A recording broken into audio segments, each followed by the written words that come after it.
The signal came through at 4:19.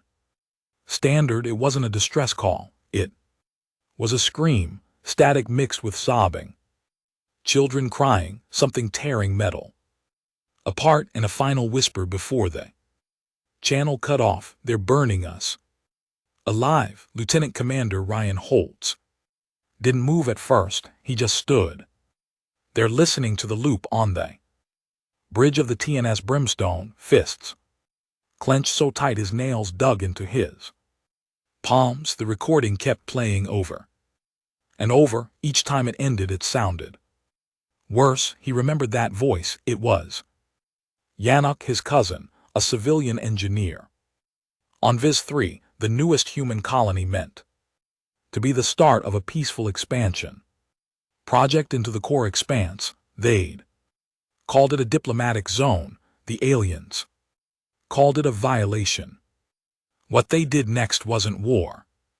It was slaughter. The Lease 3 was gone. A colony of 80,000 incinerated. No warnings, no negotiations, no survivors. The Ulari Dominion took credit. Within minutes, a slick transmission broadcast across neutral zones showing vaporized cities, blackened ground, and orbiting debris trails where defense satellites once floated. The message was clear: let this be a lesson. The Dominion tolerates no human infection in our space. They called humanity a disease. Holtz turned the recording off. The silence afterward was heavier than any explosion. "Are we cleared to move?" he asked, voice rough. The comms officer looked unsure, glancing at the captain's chair, empty. Ever since Admiral Hurst went missing during a diplomatic envoy 2 days ago, there was no command structure left. Earth was scrambling. The fleet was scattered, and the Terran Senate was holding emergency talks while children were turned to ash. Holtz didn't wait for orders. No one did anymore. That was the unspoken thing. After Val, something in humanity snapped. Not just grief, not just rage, something older, primal, the kind of fury that doesn't fade. It spreads like wildfire. He looked around the bridge. All eyes were on him. Veterans, fresh conscripts, expirates who signed up for a clean slate. They were all staring at him like he already is the captain. "Rudolph, power to the jump drive," he said. "We're heading to Nikar's edge." That got a murmur. That was Dominion space, deep inside it, off limits. He didn't care. The Ulari want a lesson. Holtz growled, "Let's burn there and NBSP and NBSP. Schoolhouse down." No one objected. 3 hours later, Brimstone jumped. The old warship groaned through folded space, black metal hull humming as gravity cracked for a heartbeat. Holtz stood on the command deck, staring at the nav feed as stars blurred. He hadn't sat down once. He couldn't. Every time he closed his eyes, he saw Yannick. He saw the fire. He heard the screams again. This wasn't the first colony wiped out by aliens, but it was the first after peace was signed. Earth had bent the knee to keep the peace. They gave up territory, demilitarized zones, trade, concessions, all of it to avoid another galactic war. And this was the reward: a glass planet and a middle finger. He was done with peace when the ship dropped out of FTL near the mining station of Caver and Theta. Holtz didn't issue a warning. He didn't hail. He didn't posture. He just opened the torpedo bay. 6 Dominion patrol ships sat idle in orbit.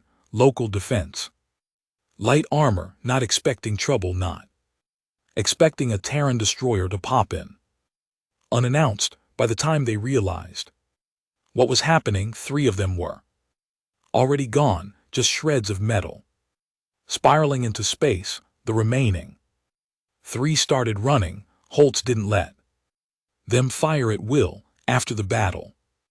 The crew stood in silence, no cheering, no celebration, just silence. Ryan Holtz sat in the captain's chair. Now finally, he leaned forward, voice low. "This isn't justice," he said. Almost to himself, "this is a message." He stared at the wreckage drifting by. Alien corpses frozen in space. "Tell the fleet. Tell every Terran ship still breathing." His voice hardened. "We're not waiting for orders. We're not waiting for Senate debates or peace talks. They want to erase us." A pause, a breath. "Will show them what happens when humans decide to erase them." Brimstone didn't stay long in the ruins of Cavaran Theta. 3 hours after the last Dominion patrol ship was gutted and floating like broken bones across orbit, Holtz ordered the fleet-wide transmission.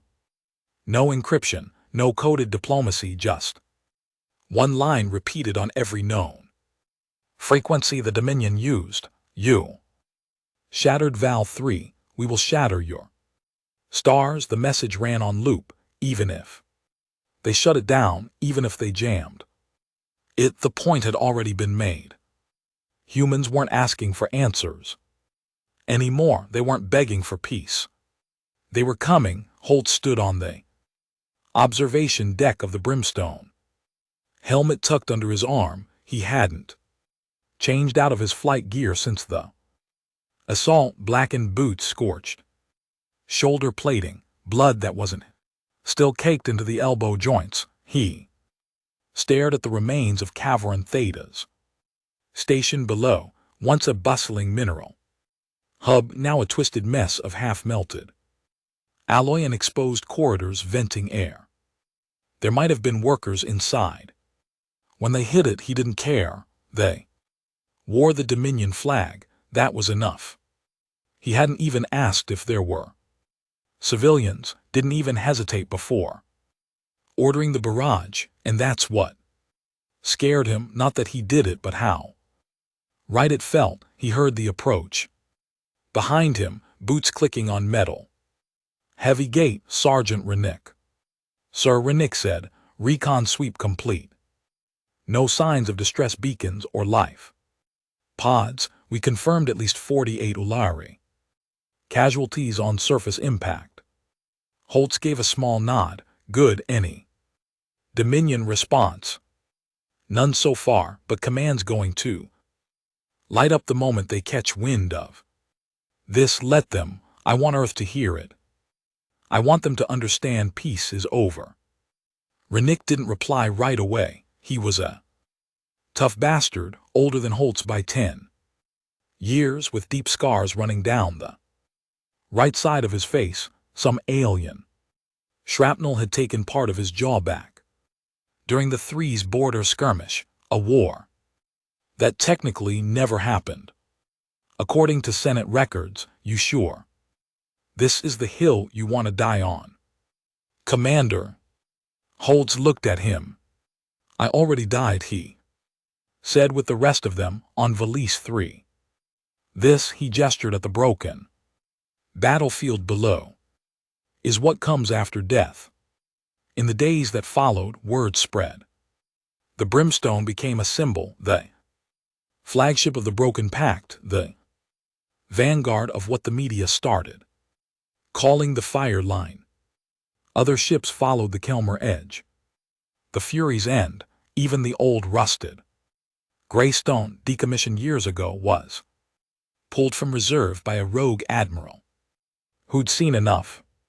Holtz hadn't called them, didn't send rally orders, but they came because Earth's pride had been buried for too long, because every Terran soldier had a cousin, a brother, a daughter, someone who was on Val 3 when the sky opened and death fell. The Dominion didn't issue apologies. They called it a preventive extermination.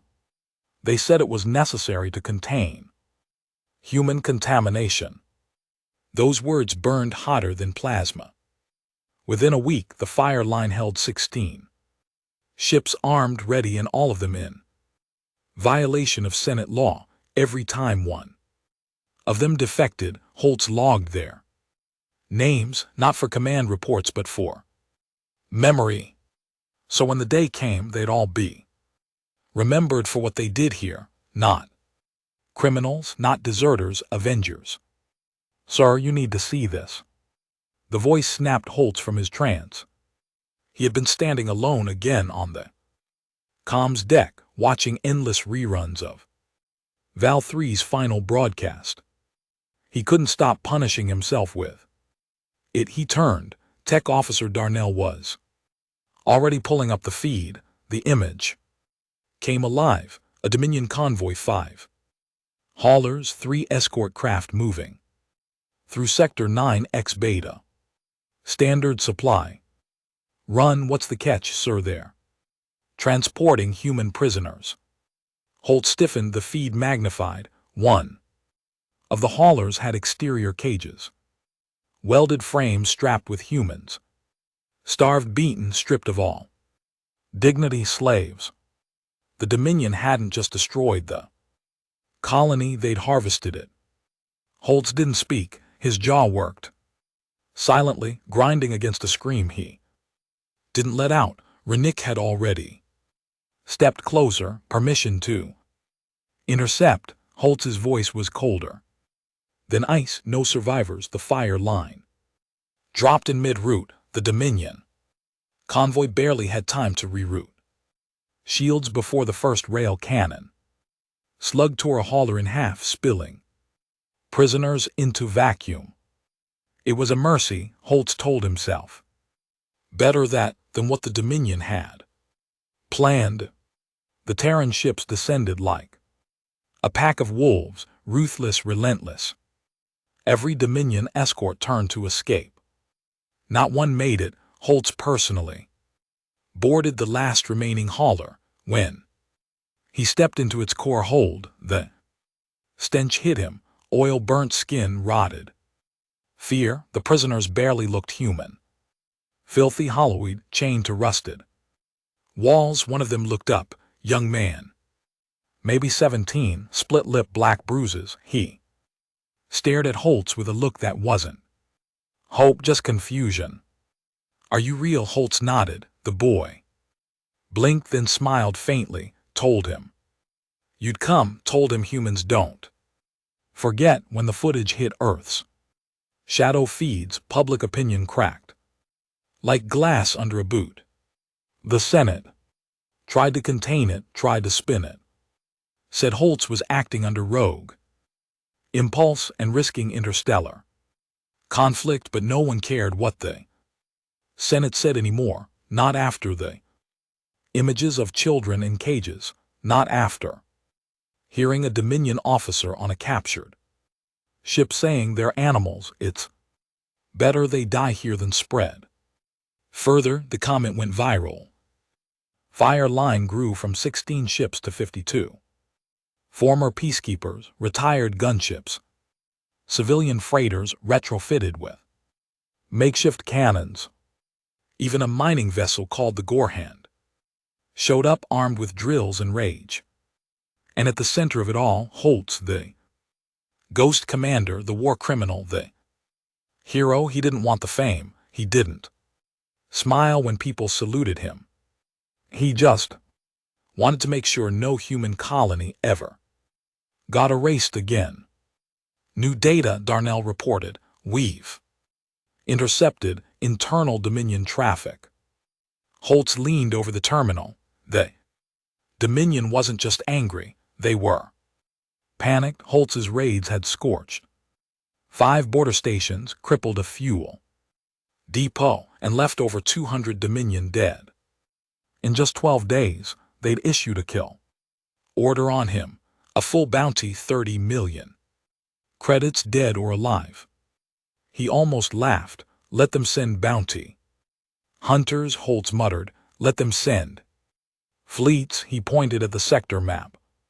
Set course for Morev's Prime. Darnell's eyes widened. That's a core world. They glassed our Colony, we're past border raids, we're past playing fair. He turned to the room. They call us animals, they think. We're beneath them. We'll show them what our kind can do. The operation was called Ash Rain, 3 teams. Coordinated strikes, they hit Moravax's orbital power grid at the exact moment. Civilian comms were taken offline then. The satellites, then the sky. Holt stood in the cockpit of the dropship. Helmet on now, face unreadable behind the tinted visor. The red glow of Moravax's cities shimmered below. Pristine, untouched. Until tonight, he whispered. They didn't bomb civilians. Holtz had a line buried under the rage, but he did target the communications towers, energy centers, shipyards, and Dominion militarities. And when the fires rose, when sirens screamed across a planet that had never been touched by war in 300 years, Holtz watched from orbit and said only one thing. Now they know how it feels. But it wasn't over. As the fire line regrouped, as Dominion space reeled in chaos, as Earth's governments panicked at the scale of rebellion, one last message came through. It wasn't from the Dominion, it was from Admiral Tith Vosker, former commander of the Terran Interstellar Defense, presumed killed during peace talks with the Dominion months ago. But he wasn't dead. He appeared on the feed, battered, one arm missing, eyes hollow with fury. They're breeding humans, he said, not just enslaving them, breeding them for labor, for experiments, for entertainment. Silence. They didn't just wipe out Val 3, Vosker continued. They took hundreds for long-term internment, hidden colonies, deep space camps off the grid. They call it the Cull program. And they've done it before dozens of times. They just finally got caught. The crew sat in stunned silence. Holt stared at the screen, feeling something shift inside him, something that had already been broken, now turning to ash. Coordinates, he asked. Vosker sent them. Holt studied them. They weren't just deep in Dominion space. They were in Council-protected territory, untouchable zones where no military action was allowed by intergalactic law. And NBSP, the law, Holt said, prep every ship. We're burning their goddamn cradle. The war room aboard the Brimstone was dim, lit only by blue glow maps stretching across the central hall table. Everyone there was exhausted. Even the veterans, bloodshot eyes, dirty uniforms. Some had slept in corridors between alerts. No one complained. The fire line didn't have time for rest. They had purpose, and that was all they needed. Holt stood at the center of it all. Arms crossed, gaze locked on a blinking red dot far off on the edge of the star map. It pulsed slowly like a dying heart. Voskar's coordinates. Darnell, he said, confirm these again. Triple-checked, sir. Cross-referenced with leaked Dominion diplomatic records and ancient Terran mining scams. They exist, not on any official star charts, but real, a string of old pre-war moons. Deep orbit, shielded from long rain scans. And the camps. Darnell hesitated. If Oscar's telling the truth, sir, those moons are graveyards. Holtz's jaw clenched. Then we put a torch to them. He turned to the rest of the room. Soldiers, pilots, officers. Some were barely out of their teens. Others carried decades of war behind their eyes. You all heard the recording, he said. You know what they're doing out there. Breeding our kind like cattle. Slaughtering colonies, then stealing the survivors for programs. You've seen the cages, the children He looked each of them in the eye. No. Senate orders, no legal support, no. Reinforcements, what we're about to do, will make us criminals in the eyes of every council in this galaxy. Renick leaned forward, then we stopped, asking permission. A murmur of agreement passed around the room. Holtz pointed at the map. We're going to these moons. We hit everyone. We rescue who we can. We kill every Dominion bastard standing in the way. Sir, one of the tactical officers asked. What about the Council protections? We violate that space. Earth could be cut off from all trade, all diplomatic routes. We're already cut off. Holtz snapped. We were cut off the second they burned Val 3, the second they started harvesting humans like livestock. He paused. We're not fighting for politics, we're fighting for the right to exist. 3 days later, the fire line jumped into black space. It wasn't a normal sector. No suns, no planets, just shattered rock, old radiation scars, and orbital decay. Whatever battles had happened here long ago had stripped the region of any life or light. That's why it made the perfect cover for what the Dominion had built. The moons were fractured, hollowed out by machines, massive complexes buried deep under rock, shielded by anti-scan layers and active jamming fields. On the surface, nothing looked alive, just cold, dead moons. But underground, Darnell piped in from ops, reading thermal signatures, subsurface, hundreds, maybe thousands, life signs, consistent with human biology, enclosed compounds, electrified fences, energy discharges, low-frequency torture devices. Holtz's hands gripped the rail. They've been doing this for years. There were 3 moons in total, each one connected by an old relay system. Holtz split the fleet. Brimstone, Gorehand, and Calmer Edge took Moon Alpha, the Greystone, and 2 smaller assault corvettes hit Moon Beta, and a strike force led by the Fury's End stormed Moon Gamma. No fanfare, no warnings, just fire. The first breach was brutal. The Dominion had guards, alien mercenaries with stunned staffs, and blaster rifles posted at checkpoints and mechanical gates, but they weren't ready for what came through. Brimstone's drop pods tore through the upper crust of the moon like bullets. Through paper, shock waves split the air as hull doors exploded outward, and Terran Marines poured out with smoke at their backs and fury in their eyes. Holtz led the charge himself. He was the first to touch the ground, first to fire, first to kill. He moved like a machine. Suppressive fire left, grenade right, elbow to the throat of a purple-kinned Olari slaver. He didn't speak, didn't scream, just executed. Room by room, they pushed inward. Screams echoed in narrow corridors, not from the soldiers, but from inside the cells. Holtz kicked in the first door himself. What he saw stopped him cold. They weren't prisoners anymore. They were skeletons wrapped in skin, humans, chained to slanted slabs, their spines marked with needles and red lights. Some were alive, some were something else. One man, maybe mid-40s, lifted his head when Holtz entered. His eyes were glazed. One of his arms was missing.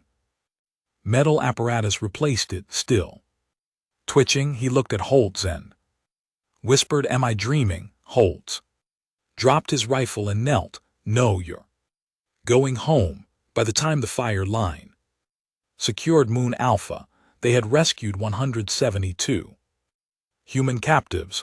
Only 61 were in any condition to move. The rest were either brainwashed, paralyzed, or wired into alien tech that no one understood. Some begged not to be freed, not because They wanted to stay, but because they didn't believe Earth still existed. Holtz made sure they knew it did. He stood on a crate in the center of the holding bay, blood still drying on his armor, voice like thunder. You are not forgotten, you are not lost.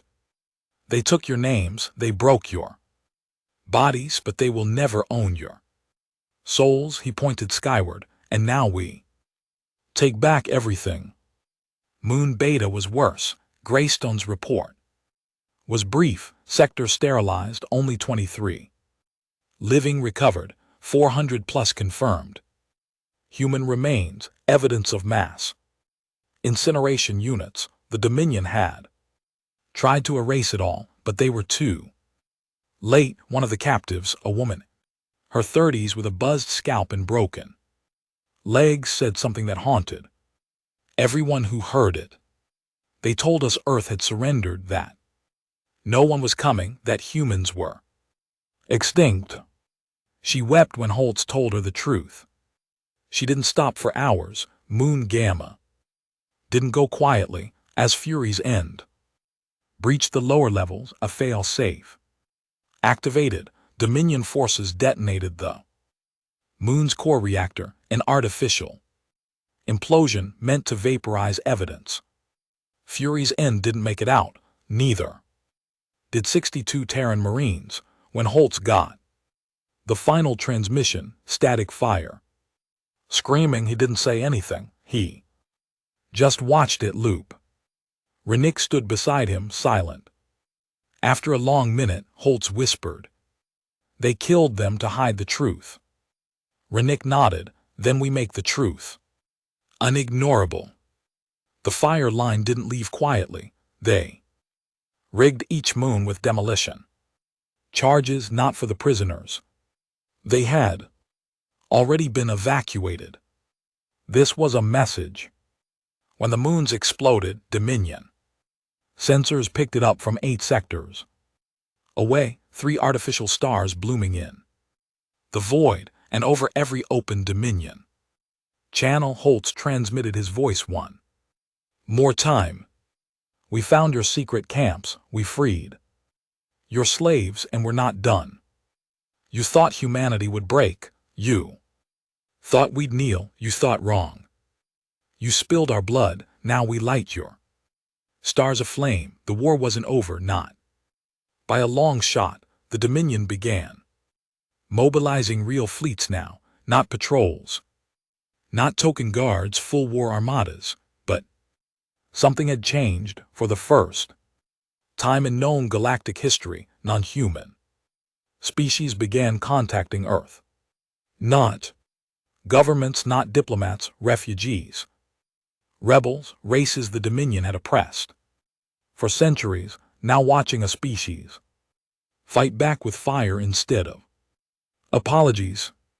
Holtz wasn't just leading a Terran rebellion anymore. He was becoming a symbol for every voice the Dominion had ever tried to silence, and the galaxy was listening. Ryan Holtz sat alone in the Brimstone's observation chamber, staring out at the black canvas of space. Behind him, stars were still dying, 3 moons gone, shattered like glass, their cores reduced to drifting vapor, each one marked in red on the Dominion's long list of unmentionables.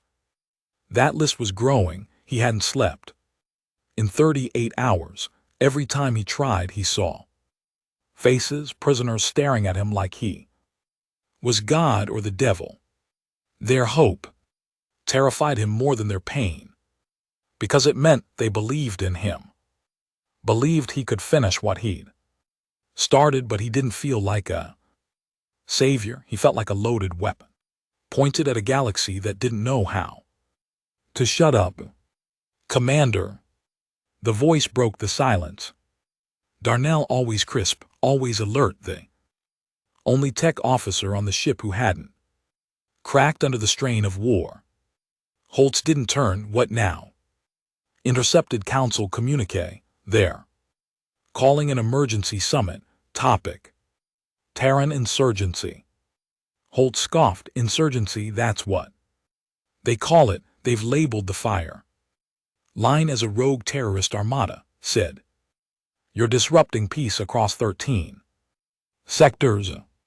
Holt stood and walked to the comm panel, wiping dried blood off his gloves.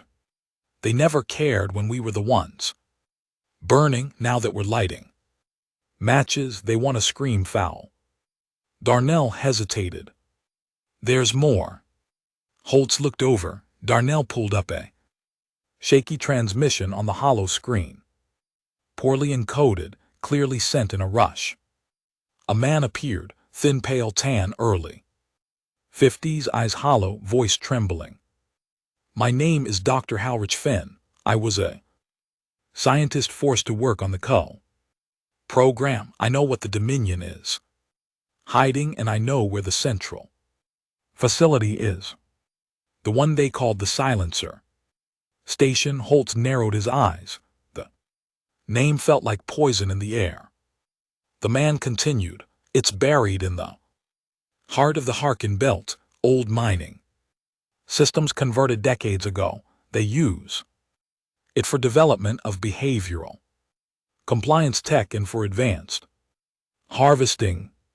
They've taken entire colonies there, not just humans, dozens of species. They wipe memories, recondition minds, and if subjects fail, they're recycled. The feed cut to black. End of message. Holt stared at the screen, his fists curled at his sides. How recent is this? 2 hours ago. Darnell said. He risked everything to send it. Get me coordinates. 12 hours later, the fire line stood at the edge of the Harkin Belt. It wasn't on most maps, not anymore. Too deep, too unstable. A wall of asteroids the size of cities with electromagnetic pulses. That scrambled navigation. No Dominion patrols, no defense fleets, just silent. The Silencer Station was meant to stay forgotten until now. Holt stood on the bridge, flanked by Renick and Darnell. He was suited in full armor, matte black, patched over with 3 years of scorched battles and broken memories. His left gauntlet still had the burn mark from Moon Gamma. He wore it like a scar. What's the plan? Renick asked. Holtz brought up the layout of the belt. We can't go in full force. Asteroid interference will scatter the fleet. Then we send in stealth. Holtz nodded. Brimstone and Kelmer Edge go dark. We enter low orbit under full cloak. Small teams breach the station. No artillery. No grand entrance. We go quiet. We go vast. We take that station apart from the inside, and if it's a trap, Holtz's eyes darkened. Then we kill everyone who laid it. The asteroid field felt alive as the Brimstone glided through the shifting rocks. Metal scraped like claws against the hull. Every sensor flickered. Lights dimmed. At one point, gravity inverted for 0.4 seconds, long enough to make half the crew vomit. They reached the coordinates 90 minutes later. There it was, Silencer Station, built into a hollowed-out asteroid. No exterior lights, no transponders, no warning beacons, just a smooth black oval in space, pulsing faintly with life, like a tumor hiding under skin. Holtz docked manually. No sound greeted them when the boarding clamps latched on. No guards, no resistance, just a silent corridor stretching into the belly of the station, lit by weak, flickering lights. This is wrong, Darnell muttered as they stepped through. It's too quiet. Renick nodded, rifle up. They knew we were coming. Good, Hall said. Let them be afraid. They split into 3 teams. Holtz led Alpha down the central shaft toward what they believed to be the control center. Renick took Bravo to secure the power core. Darnell, flanked by 2 slicers, worked to breach the data banks for evidence. The deeper they went, the colder it got. It wasn't just temperature, it was silence, the kind that sinks into your bones. Holtz passed walls etched with symbols he didn't recognize, broken screens, flickered with dead languages. One door had a bloody handprint smeared across it. Then they found the first lab. Bodies, rows of them strapped to walls, hanging by hooks, human not human. Mixed, some alive, twitching faintly. Plugged into machines that pulsed like heartbeats. One woman looked straight at Holt's, eyes glassy.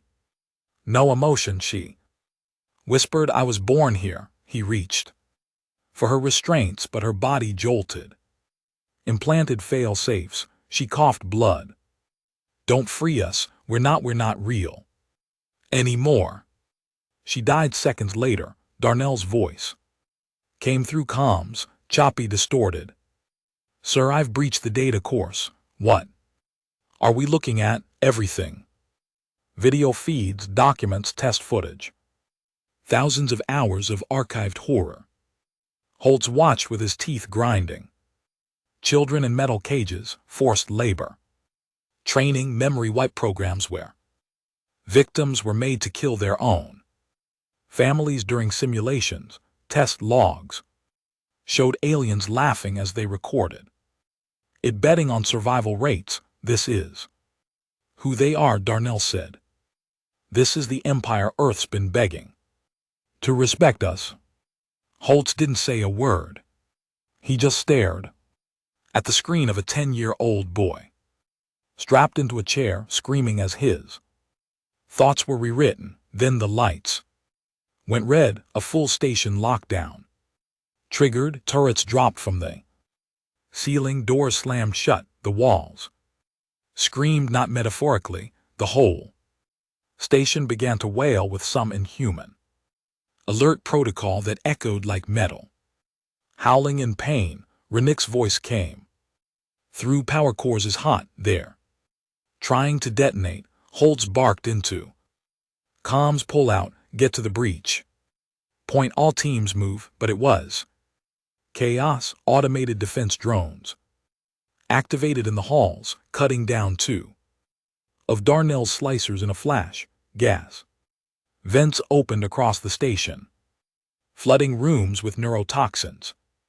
One soldier's face melted in front of Holtz's eyes. Still they pushed room by room, inch by inch, the fire line carved their way out. Holtz was hit twice, shoulder and leg. Didn't stop. He carried one of the captives over his back, screaming at his team to cover him. Darnell got to the breach point first, dragging 3 drives of data soaked in blood. Rennick made it second, limping, his arm shattered. Holtz was last. He dove onto the brimstone's docking corridor just as the station ruptured. The explosion lit the entire belt with a blinding white pulse. Shards of black rock and artificial limbs spun out like a silent scream across space.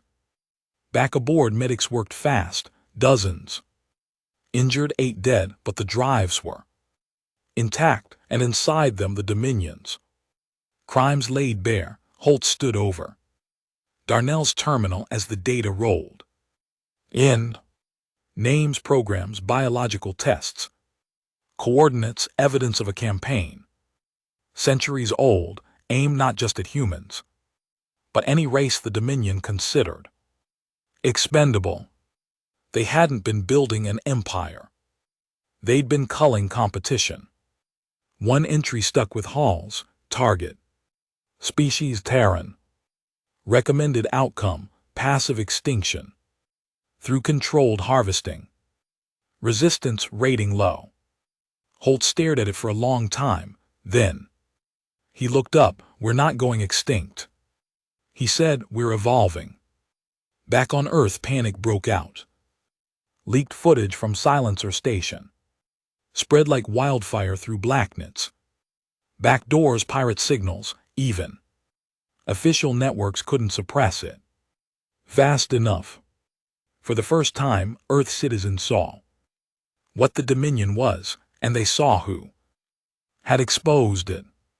Holtz the traitor, the war criminal, the only one who had fought back when no one else would. The fire line became legend. More ships joined, not just Terran Serrani freighters, Krevak, pirate vessels, even defected Dominion conscripts began transmitting coded messages asking to defect to fight. The rebellion had become something else. Now a revolution. And Holtz, wounded, scarred, hunted, stood at the center of it all, not as a leader who craved glory, but as a man who'd already lost everything and decided to burn down the gods who made it happen. The Senate chambers on Earth hadn't seen tension like this in decades. The Grand Hall, a colossal dome of white alloy and reinforced glass, usually echoed with meaningless formalities, political theater, and soft power games. But now, the air inside was sharp, bitter, frantic. Screens hovered in the air like ghosts replaying the footage from silence or station. One by one, a child strapped to a metal slab, an alien laughing while a Terran screamed under surgical light, a storage unit labeled specimen waste, human tissue. The gallery was packed, civilians, news feeds, diplomats from allied planets, and above them all on the raised platform the Senate Council, pale, aging, squirming in their robes like worms under a magnifying glass. He's turned our name into a rallying cry for war, one senator barked. He's dragging Earth into an interstellar genocide, or saving us from one another muttered. The argument spun out of control. Yelling, fists slammed on metal tables. The speaker tried calling order but gave up. No one could ignore the reality anymore. Ryan Holtz had revealed the Dominion secrets, and in doing so he'd exposed Earth's cowardice. For decades Earth had bent the need to survive, trade treaties, controlled expansion, carefully chosen language. It kept tearing blood off the floor, but it came at a price. Every time a colony mysteriously disappeared, the Senate issued a regretful statement.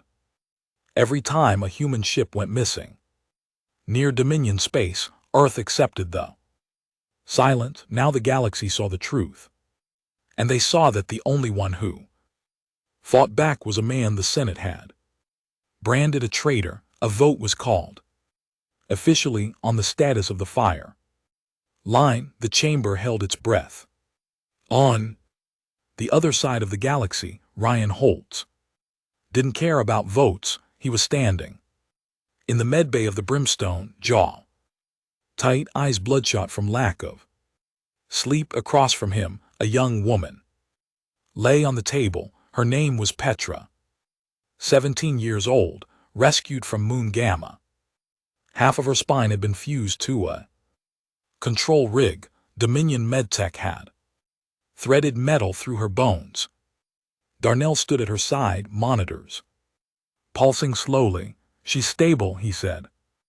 But we can't remove the rig. It's too deep. Alien design. If we touch it, it could trigger a kill pulse. Holtz nodded slowly. She speak yet? Not a word. Petra opened her eyes. Holtz stepped closer. She didn't flinch. He knelt beside the table and spoke softly. You don't owe me anything, but if you ever want to speak about what they did, I'll listen. She blinked. Once, then again. Finally she whispered, voice like broken glass. They made us watch. Holtz's face hardened. Watch what? Each other. They made us watch. Every time they cut someone open. Every time they made someone scream. They made the rest of us watch so we wouldn't forget. She looked him in the eyes now, They said humans scream better than anyone. Holt stood and walked out of the medbay. Without a word, he made it halfway down the corridor before he slammed his fist into the wall, the steel dented under the blow. Renick found him there 5 minutes later. She talked. Holtz muttered, "I know." Renick said, "I heard." Neither of them spoke for a while. Then Holt said, "We need more ships." Renick nodded. "You'll get them." "How many?" responded. "More than we thought." After Silencer Station, we're not alone anymore. Zorani the Hacken, even some defected Dominion war clans, everyone with a grudge is coming out of the dark. Holt stared at the ceiling like he was looking through it. "We're not a rebellion now," he muttered. "We're becoming something else." Renick wasn't wrong. By the end of the week, more than a dozen ships had rallied to the fire line, not just Terran warships, foreign ragged vessels that had no home anymore, black market frigates, smuggling vessels with armor plates welded over cargo bays, even one old mining cruiser converted into a floating gun platform. The crew called it the Slag Widow. Ugly, slow, but it could melt through cruiser if it got close enough. Holtz stood on the command deck of the Brimstone, eyes fixed on the holographic display in front of him, a swirling, growing fleet that wasn't supposed to exist. "What are we calling this now?" Darnell asked from the side. "It's not just the fire line anymore. We've got alien banners flying next to Earth's half. These ships don't speak standard." Holt didn't answer right away. Then he said, "Doesn't matter what they speak, they all bleed the same." The display shifted. Red blips marked new Dominion troop movements along the rim. Holtz pointed there. "That's our next target." Renick frowned. "You sure that's not a military post? That's a comms relay, mostly admin. They use it to coordinate Dominion slave convoys. You shut that down, the whole western corridor goes dark, which means they'll send a fleet to protect it. I'm counting on it." Holtz turned to face the rest of the bridge. New crew, volunteers, survivors. None of them wore rank anymore. That idea had died with the Dominion's first slaughtered lab. "Prep for burn," he said. "I want every cannon hot and every engine angry." 20 hours later, the fleet emerged from Fold Space just outside Relay Station A9. It was quiet, too quiet. The relay itself was a vertical spire, tall as a mountain, floating in low orbit above a dead moon. No guns, no shields, just a few escort vessels parked nearby, barely armed. Dominion clerical ships. Holtz didn't hesitate. "Launch drones, take the station intact, disable those escorts. Minimal casualties unless provoked." The swarm of drones launched like hornets. The Dominion ships moved too. Engaged too slow. One was crippled in 30 seconds. The other detonated when a stolen Howen torpedo slammed through its hull. But something was wrong. The relay didn't react. No defense systems, no distress signal, just silence. Then Darnell's voice cracked across the bridge. "Sir, brace, it's a trap." Too late. 10 warp ruptures tore open space around them. Dominion fleet signatures massive. 3 dreadnoughts, 2 cruiser groups, dozens of support ships. Holtz's jaw clenched. "They used the relay as bait," Renick growled. "They want to cut off our head." Holtz nodded. "Let's see if they brought a big enough sword." The Battle of A9 wasn't clean. It was chaos, grit, and death in every direction. The Brimstone took the brunt of the assault, diving straight into the center of the formation like a suicide spear. Holt was at the helm, eyes locked on the largest Dominion dreadnought. He opened a direct channel. No encryption, just voice. "This is Ryan Holt. You came to bury us. Let me show you how deep we'll drag you down first." Then he cut the comm and screamed, all weapons full spread. Laser fire lit the void. Torpedoes spiraled into engine cores. One Dominion cruiser rammed a Terran freighter out of sheer desperation, breaking its own spine in the collision. The Slag Widow drifted directly into the dreadnought's path and activated its mining lance, a thermal beam designed to tear through asteroid rock. It melted halfway through the Dominion ship's midsection before the Widow exploded under return fire, but the damage was done. The dreadnought broke apart in slow motion, secondary explosions trailing down its spine like a fuse on a funeral. P. Holtz watched the wreckage spin and burn. "They thought we'd be scared," he muttered. "They forgot what fear made us become." When the last Dominion vessel fled, the field was littered with the broken pieces of both sides. Holt stepped onto the viewing deck, hands still shaking. They lost 5 ships, hundreds dead. But the relay was theirs, and more importantly, the message was clear. Humanity didn't run anymore. They called it a miracle on the pirate channels. The Terran rebels held the line against a Dominion assault that should have buried them. And they didn't just survive, they took the damn station. Relay A9 was now dark to Dominion comms. But to the rest of the galaxy, it was brighter than ever. Holt stood before the bodies being offloaded onto the brimstone, 42 of their own bagged and tagged, some names he knew, some he didn't. It didn't matter, they were all his. The hangar bay stank of scorched metal and blood. Not sanitized, not hidden. They didn't clean it up anymore. War didn't care about presentation. Darnell walked in, helmet under his arm. He had a bandage across his temple, dried blood creeping into his stubble. "The data drives from the relay are secure," he said. Holt nodded. He barely heard him. "They used the relay to coordinate call routes like we thought," Darnell continued, "but there's more, a lot more." Holtz looked at him finally. "What kind of more?" "Council signatures." That made Holtz freeze. "What?" Darnell tossed a data pad into his hands. The Dominion wasn't working alone. Some of the relay signals were bounced off encrypted council nodes, masked routes, long-range silence filters.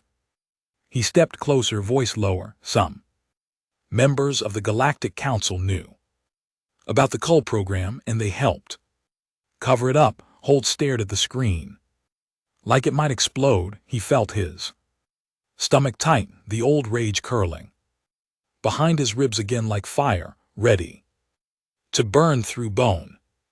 "And Earth?" he asked. Darnell hesitated. "No direct involvement, but silence. Ignorance, paper trails going nowhere. Either they didn't want to know, or they looked the other way." Holtz handed the pad back. "Upload it all. Release it." "Sir, the Council, I don't care. Full leak, raw footage, documents, audio, no filters. Let the galaxy see what the so-called peacekeepers really are." Darnell nodded, and within minutes it was done. The leak was titled "The Silence of the Stars," a 19-terb data dump from Relay A9 silencer station and Dominion war records. In 1 hour it had been copied to 800 million devices. In 2, it had sparked 5 revolts across Dominion-controlled worlds, and in 3, the Galactic Council called in Emergency broadcast, the council chamber. Floated high over the surface of a Brex. Prime, a marvel of architecture. Orbiting a blue and gold oceanic world. That had never known war until now. The council members, draped in ceremonial silks flanked by guards with obsidian armor, stood behind podiums shaped like thrones. Each of them looked more afraid than angry. Humanity has violated interstellar law.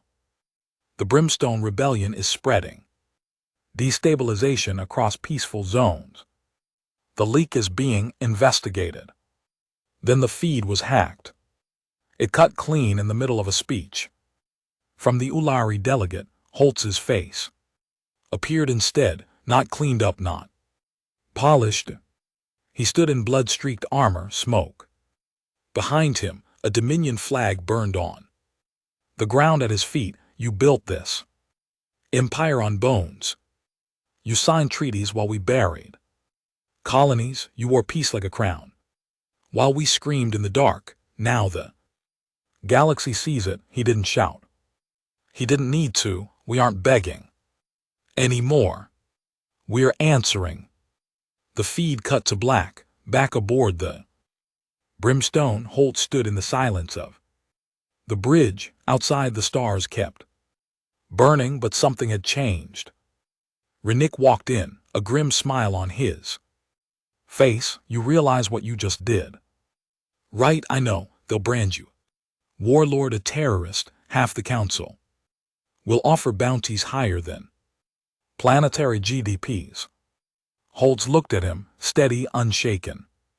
They already did, and the other half.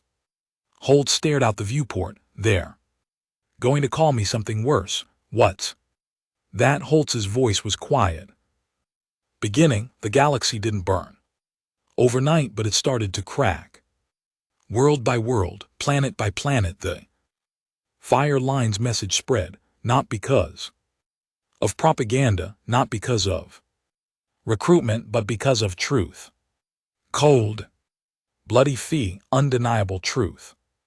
The silencer station footage, the Dominion's culling reports the files, showing council cover-ups in Earth's silence. Entire systems began pulling down Dominion flags, first the outer colonies, the ones already barely held together by fear, then the fringe mining operations, the oppressed species who had lived for generations under Dominion boots.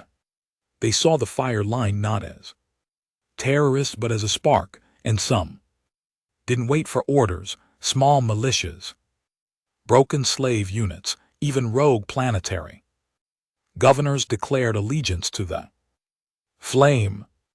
That's what they called it now, not just a fleet, a cause, an uprising, a religion to some. Holtz didn't like that word. He hadn't built this to inspire prayers. But when the desperate needed hope, they wrapped it around anything that gave them fire. Inside the command deck of the Brimstone, Holtz stood with his arms folded, watching an Evrex expanding holographic map of the outer Dominion systems. More than a dozen stars blinked. Red systems now in open revolt, not under fire line control, but inspired by it. It was spreading too fast. Renick stood beside him, chewing a ration bar like it owed him money. We're not going to be able to control all of it, he muttered. Some of these groups aren't soldiers, they're mobs. I know, Holt said. There's going to be collateral. I know, Darnell chimed in from the comm station. We just received a signal burst from the Tari system, militia unit calling themselves the Ashguard. Holtz turned. They claim they've cleansed a Dominional-aligned village. Holtz's jaw clenched. Civilians can't confirm, but they uploaded footage, Dominion blood, broken corpses. They were smiling when they did it. Renick looked over. You want me to send a message? Holtz stared at the map. No. I'll send it. He walked to the comm station, keyed in a direct encryption line and began to speak, his voice cold and flat. This is Commander Ryan Holtz of the Fire Line. We are not butchers. We do not slaughter the helpless. You stain the blood of every soldier who died with honor when you kill for pleasure. You are not flame, you are ash, and I will burn you if you wear our banner again. He killed the feed. Darnell gave him a long look. You think they'll listen? No, but the others will. That night Holtz walked alone through the Brimstone's lower hangars. He always went alone when he needed clarity. Through the darkness where the smell of oil, steel, and ozone masked the death that still lingered in the walls. He passed a room where Petra, the girl from Moon Gamma, was sitting with a group of rescued survivors. She didn't look up, but he paused. She was teaching them how to speak. Again. Simple words. Their voices were faint and broken like wind through cracked glass. He kept walking. He stopped at Bay 3, where they kept the wreckage of the first drop pod from Silencer Station. Scorched, twisted, still soaked in dried blood. He ran a hand over the jagged metal. For a second he saw Yannick's face again, his cousin staring at him through that final broadcast from Viz 3. You said we wouldn't be forgotten, Holtz whispered. He closed his eyes. Now they can't forget us, even if they try. The next target was strategic, not symbolic. Holtz stood before his command staff, pointing at a crimson mark on the system map. Varnock 6, Dominion Logistics Center. It's not well defended, but it's essential. All fuel rations and clone serum shipments for the Central Ring pass through it. Darnell squinted at the map. Isn't that near neutral space? Right up against it, Renick confirmed. Which means if we hit it too hard, the Council gets another excuse to step in. Holtz looked around the table. I don't care if they step in. I want them to. Let them show their faces. Let the galaxy see what they really protect. There was silence. Everyone felt the shift. Holtz had stopped speaking like a commander. He was talking like a storm. The kind that didn't stop until it had torn out every route, every shelter, every lie buried in dirt. They launched. Within hours, the Fire Line's arrival at Varnock 6 was silent and surgical, no dramatic speeches, no warnings, just precision. The Brimstone dropped in alongside 2 alien destroyers, the Osiri Fang and the Red Tide, both commanded by non-human allies who had sworn loyalty to Holtz. After seeing what he exposed, the Varnock station was a massive wheel in space, 15 km in diameter, with rotating rings, storage towers, and launch bays, bristling with barely manned defenses. Holtz didn't want it destroyed. He wanted it emptied. They struck like shadows. Drop pods slammed into loading docks while jammers froze outbound. Comms, drones disabled weapons. Platforms, breach teams stormed control centers with EMP grenades and stun charges. It was over in 13 minutes. Not a single life lost. Holtz stood in the command hub minutes later, towering over a captured Dominion logistics officer who knelt in cuffs, shaking and bleeding from the mouth. You know who I am? Holtz asked. The alien nodded. Trembling, Holtz crouched. Then tell your superiors exactly what happened here. Tell them how we took your precious supply line with stun rounds and clean cuts. Tell them we didn't kill your crew. He stood, voice flat. But tell them next time we won't be so kind. But not everyone followed his lead. 3 days after the Varnak 6 raid, reports came in from a planet called Ruther Minor, a small outpost near Dominion Space. A newly formed Flame battalion had arrived and executed every known Dominion sympathizer in the city square. Civilians unarmed, some hadn't even worked for the Dominion in years. They were lined up and shot. Worse, they streamed it. They wore Holtz's sigil on their chest, called themselves his. Fire claimed they acted in his spirit. Holtz saw the footage. He watched it twice, then he went to work. Brimstone arrived above Ruthari Minor alone. He didn't bring a fleet, didn't warn them. He simply descended in a drop pod with 4 men and weapons to remind the system who started this war. He didn't speak to the Flame battalion. He executed them. 47 men and women, armed, trained, dangerous, but they didn't expect the storm. Holtz didn't wear medals. He wore a rifle. When the smoke cleared, not one was left breathing. The last one, a young man who begged for mercy. Holtz looked dead in the eye before he pulled the trigger. You don't wear my name, he said. Not like that. When he returned to the Brimstone, his armor was streaked in red. Not just blood paint. He took a can and smeared a single line across his shoulder plate, a new mark. Not for honor, but for the line that had been crossed. On board, Petra met him at the hangar doors. She didn't flinch at the blood. She just stared up at him, eyes steady. You killed your own. They weren't mine. They thought they were. Holtz looked at. Sorry. That's why I had to make sure no one else did. She nodded. She didn't smile. He walked past her, slow and tired, the weight of every decision wrapped around his shoulders like chains, and for the first time in weeks he whispered something under his breath, too soft for anyone else to hear. I didn't start this to become a monster. The galaxy was split now, not just in politics but in perception. To some, Holtz was a liberator, the man who stood when Earth bowed, a symbol of justice, vengeance, and courage in the face of extinction. To others, especially within the Council's inner chambers, he was a contagion, a trigger, a problem they could no longer ignore.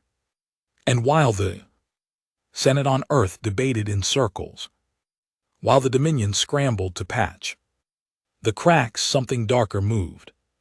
Beneath the surface, a new faction was rising. They didn't carry banners. They didn't ask permission. They took the flame and turned it into something feral, something uncontrolled. They called themselves the Second Fire. Unlike the original fire line, these weren't soldiers or survivors. They were fanatics. They saw Holtz not as a man, but a prophecy. Their doctrine said the galaxy had to burn, not reform. No mercy, no structure, only war. And they were spreading just as fast.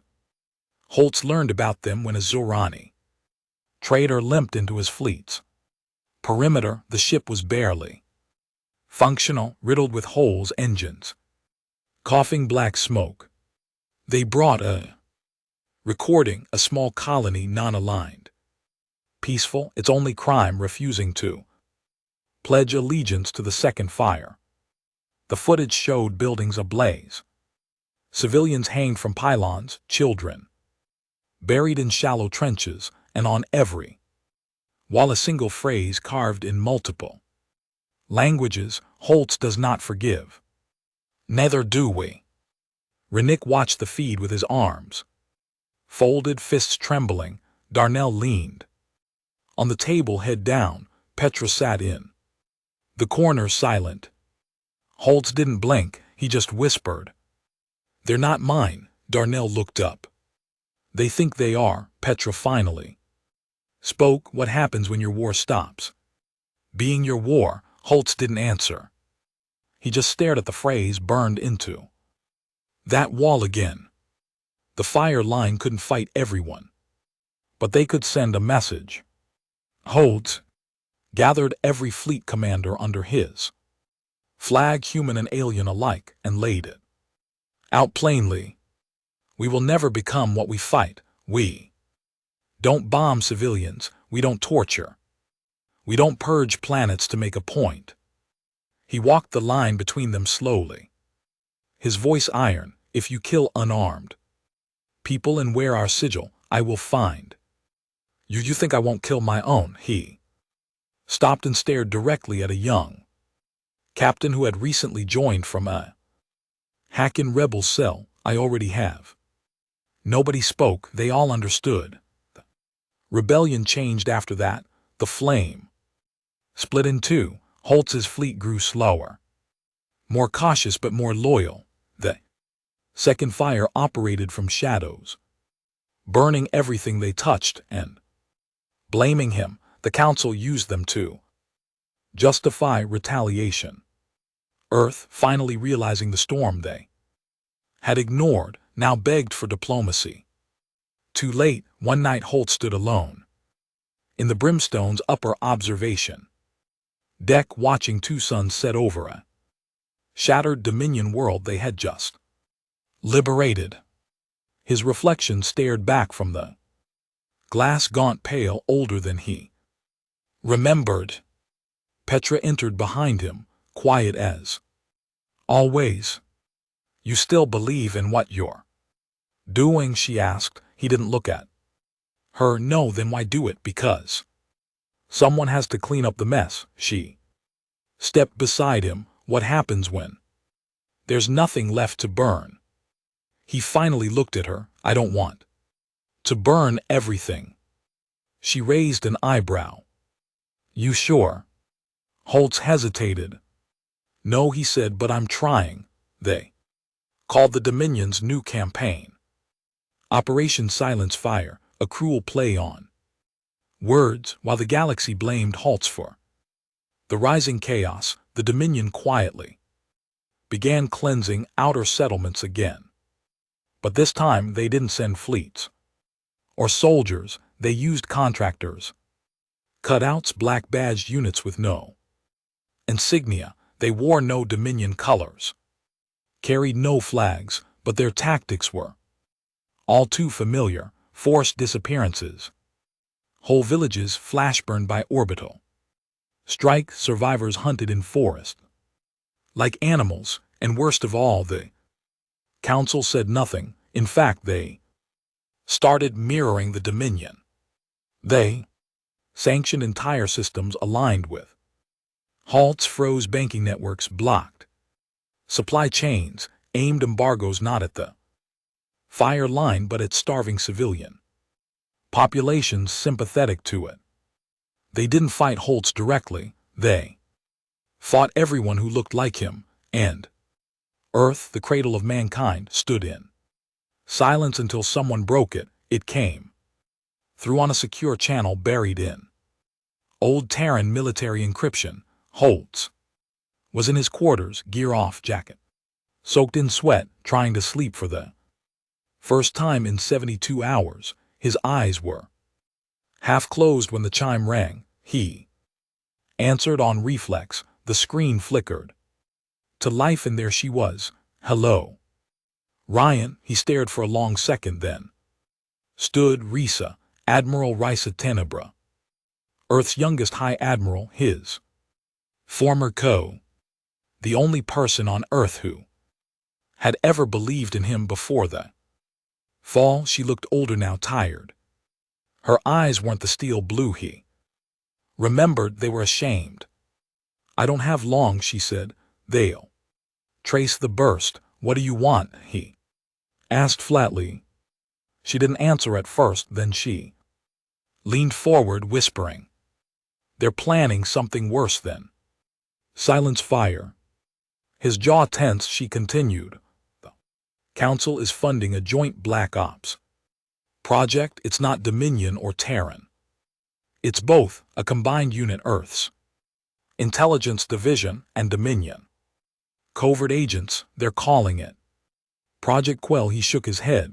I've heard the name, thought it was propaganda.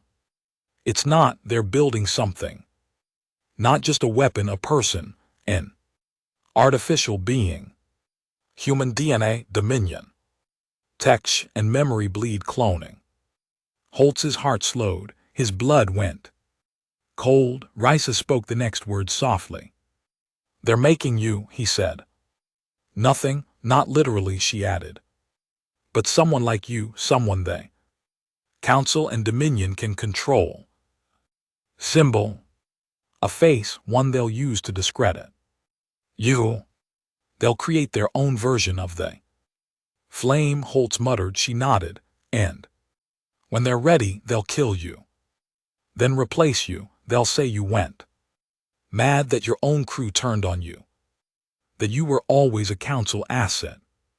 Rage bubbled under his skin. How do you know? Risa looked around. Because they asked me to lead it. Holtz stared. I told them no, she said, and now I'm loose thread. She leaned forward. You need to move fast. Project Quell is nearly operational. They're growing the prototype on a covert station above Drew's.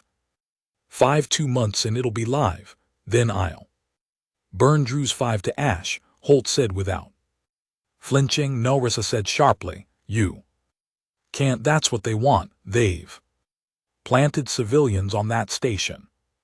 Refugees, orphans. People who have never even heard your name. You burn it, they'll leak the footage. They'll paint you as a war criminal in every system. Holtz's fists curled. Then what do I do? He snapped. Let them build a weapon with my face and my voice. Let them twist everything. We've bled for into another leash. You go there, she said. You expose it. The people, the labs, the lies. You show the galaxy what they're doing before they can use it. He stared at her. You're asking me to risk my fleet for truth. She nodded. That's how you started this, Ryan. Remember? The fire line didn't like the idea. Renick called it a suicide mission. Darnell didn't even speak, just handed Holtz casualty estimates with a grim look. Petra asked him one question. What if you fail? He didn't answer because failure wasn't the part that scared him. Success did. They approached Drew's 5. Under full cloak, it was a quiet world. Small, mineral-rich, uninhabited until 2 years ago. Now it hosted an orbital ring of labs, tech yards, and a sprawling civilian camp beneath the clouds. From space, it looked peaceful. From orbit, Holtz could see the lie. Surveillance satellites masked the presence of heavy guns hidden beneath the orbital plates. The refugee camp was surrounded by fences and a half-formed structure near the center emitted heat signatures and impulses identical to silencer stations' neurok fields. It was alive. Drop only. Blackout teams. Holtz ordered. No heavy weapons, no shock campaigns. We go in. Record extract. Authorization. Darnell asked. Holtz stared out the viewport. Mine. The insertion was silent. Holtz led Team 1 personally, landing on the station's dark side through a maintenance shaft. They moved through narrow corridors, bypassing motion sensors, dodging internal patrols. No insignia, no uniforms, just masked guards with Dominion rifles and Terran tech, exactly as Risa had warned. In the core lab, Holtz found the thing. It floated in a cylinder of fluid. Humanoid male, half-grown. Its chest rose and fell unnaturally, like it had never taken a real breath. Its face wasn't quite his, but close, sharp cheekbones, jawline, even the scar across the right eyebrow. Holtz stared at it. They're not replacing you, Petra said behind him. They're rewriting me. He turned to Darnell, get it on film. Then came the scream from outside the lab.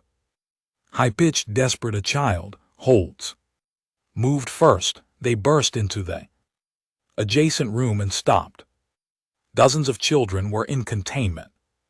Pods, not cages, cradles, cryobes. Injected with Dominion growth enhancers. Monitored by Terran AI, all between the ages of 6 and 10, and each one labeled. Prototype class Holtz 2, Petra covered. Her mouth, they're not just copying you, she whispered. They're breeding you. That was when the alarms went off. They'd been spotted. The station erupted. In chaos, black-clad guards rushed the labs. Holtz's team split to cover the children. Petra dragged one out of a pod, while Darnell set fire to the cloning core. Holtz stayed behind. He looked at the fluid tank again, the half-grown thing still floating there. It opened its eyes. It looked right at him and smiled. Holtz raised his rifle, fired 3 times. The tank exploded in red mist and shattered glass. Then he turned and ran. Extraction was hell. 3 blackout teams didn't make it. Petra was hit in the leg. Holtz carried her out over his shoulder. They left nothing behind. Entire lab deck burned as the brimstone pulled away, cloaked, bleeding from its hull. But they had the footage. They had proof, and Risa had been right. The leak dropped 2 days later. Title: Project Quell, The Death of Truth.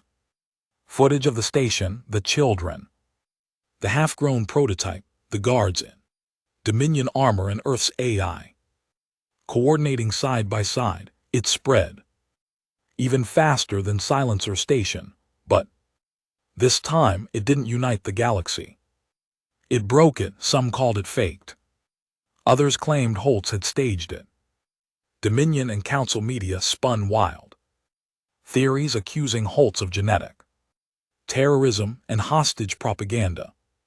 But enough people saw it, enough believed it, and more than that, some remembered the screams, the cages, the silence, and now they saw the truth. The war wasn't about borders anymore, or race, or even politics. It was about control.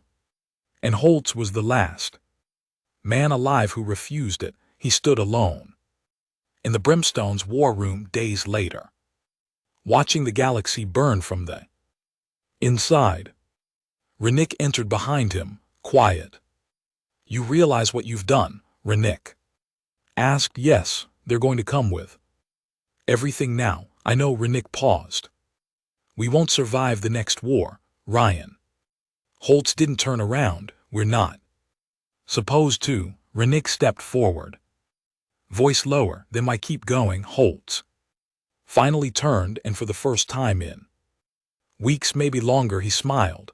Not a happy smile, but a human one. Because they can kill me, he said. They can burn my name, forge my face, twist my memory into a lie, but they'll never erase what we did. He looked up at the stars beyond the viewport. They wanted silence. He tapped his chest over the flame insignia burned into his armor. We gave them fire. They started carving his face into steel. That's how Holtz knew things had gone too far. A minor world called Morenthos, freshly liberated from Dominion control, held a ceremony in his name. They didn't ask. They didn't send a message. They just did it. A statue 20 ft tall, black metal armor, scar over the eye, fist raised like a war god. Underneath, in a dozen languages, it said, "He burned so we may rise." Holtz saw it from orbit through a drone cam. Said nothing, turned off the feed. It wasn't just that he didn't want to be warped, it was that he knew what happened to people who were. They got rewritten, exploited, turned into just another tool of control. And if he wasn't careful, they'd use his image the same way they used his silence. At Val 3, as a weapon to turn people into fuel for someone else's fire. The fire line had grown far beyond what any of them imagined, no longer just a fleet, it had become a movement, spanning across dozens of systems, not just human anymore either, alien races. Long silent under Dominion rule, now flew the flame insignia, broken species, forgotten worlds, even machines, units from lost empires returned to fight, but growth brought rot. Holt saw it in the eyes of the new captains. They weren't survivors anymore, they were opportunists, fanatic soldiers who'd never watched their home burn but still demanded blood in his name. Renick had warned him, the bigger this gets, the less of it you'll recognize. He hadn't been wrong. Petra, still limping from the Druze 5 mission, now handled diplomatic channels. She filtered the madness pouring in. Hundreds of requests a day, demands for weapons, for fleets, for official approval to attack council aligned worlds. Holtz refused most of them, but refusal wasn't enough anymore. News arrived from Kelbr's 4, Aflame aligned war band had wiped out a neutral orbital habitat after accusing it of sympathizing with silence. The habitat was unarmed. It held scholars, refugees, and medics. Holtz didn't waste time. He boarded his ship, took only 4 men, found the war band leader, a man named Telix, who wore Holtz's sigil as a shoulder plate forged from the melted core of a Dominion cannon. Holtz didn't speak. He shot Telix in the head in front of his crew, then stripped the insignia off the corpse, dropped it in the dirt, and burned it. You don't get to wear this, he told them. Not anymore. No one stopped him. They all understood. He wasn't building an empire, he was burying one. Still, Petra confronted him afterward in the quiet of the Brimstone's medbay. You can't keep doing this alone, she said. You keep killing the monsters you didn't make, but the ones you did are still growing. Holt sat on the edge of a cot, hands bloody, face blank. I know, then stop pretending you can fix it one execution at a time.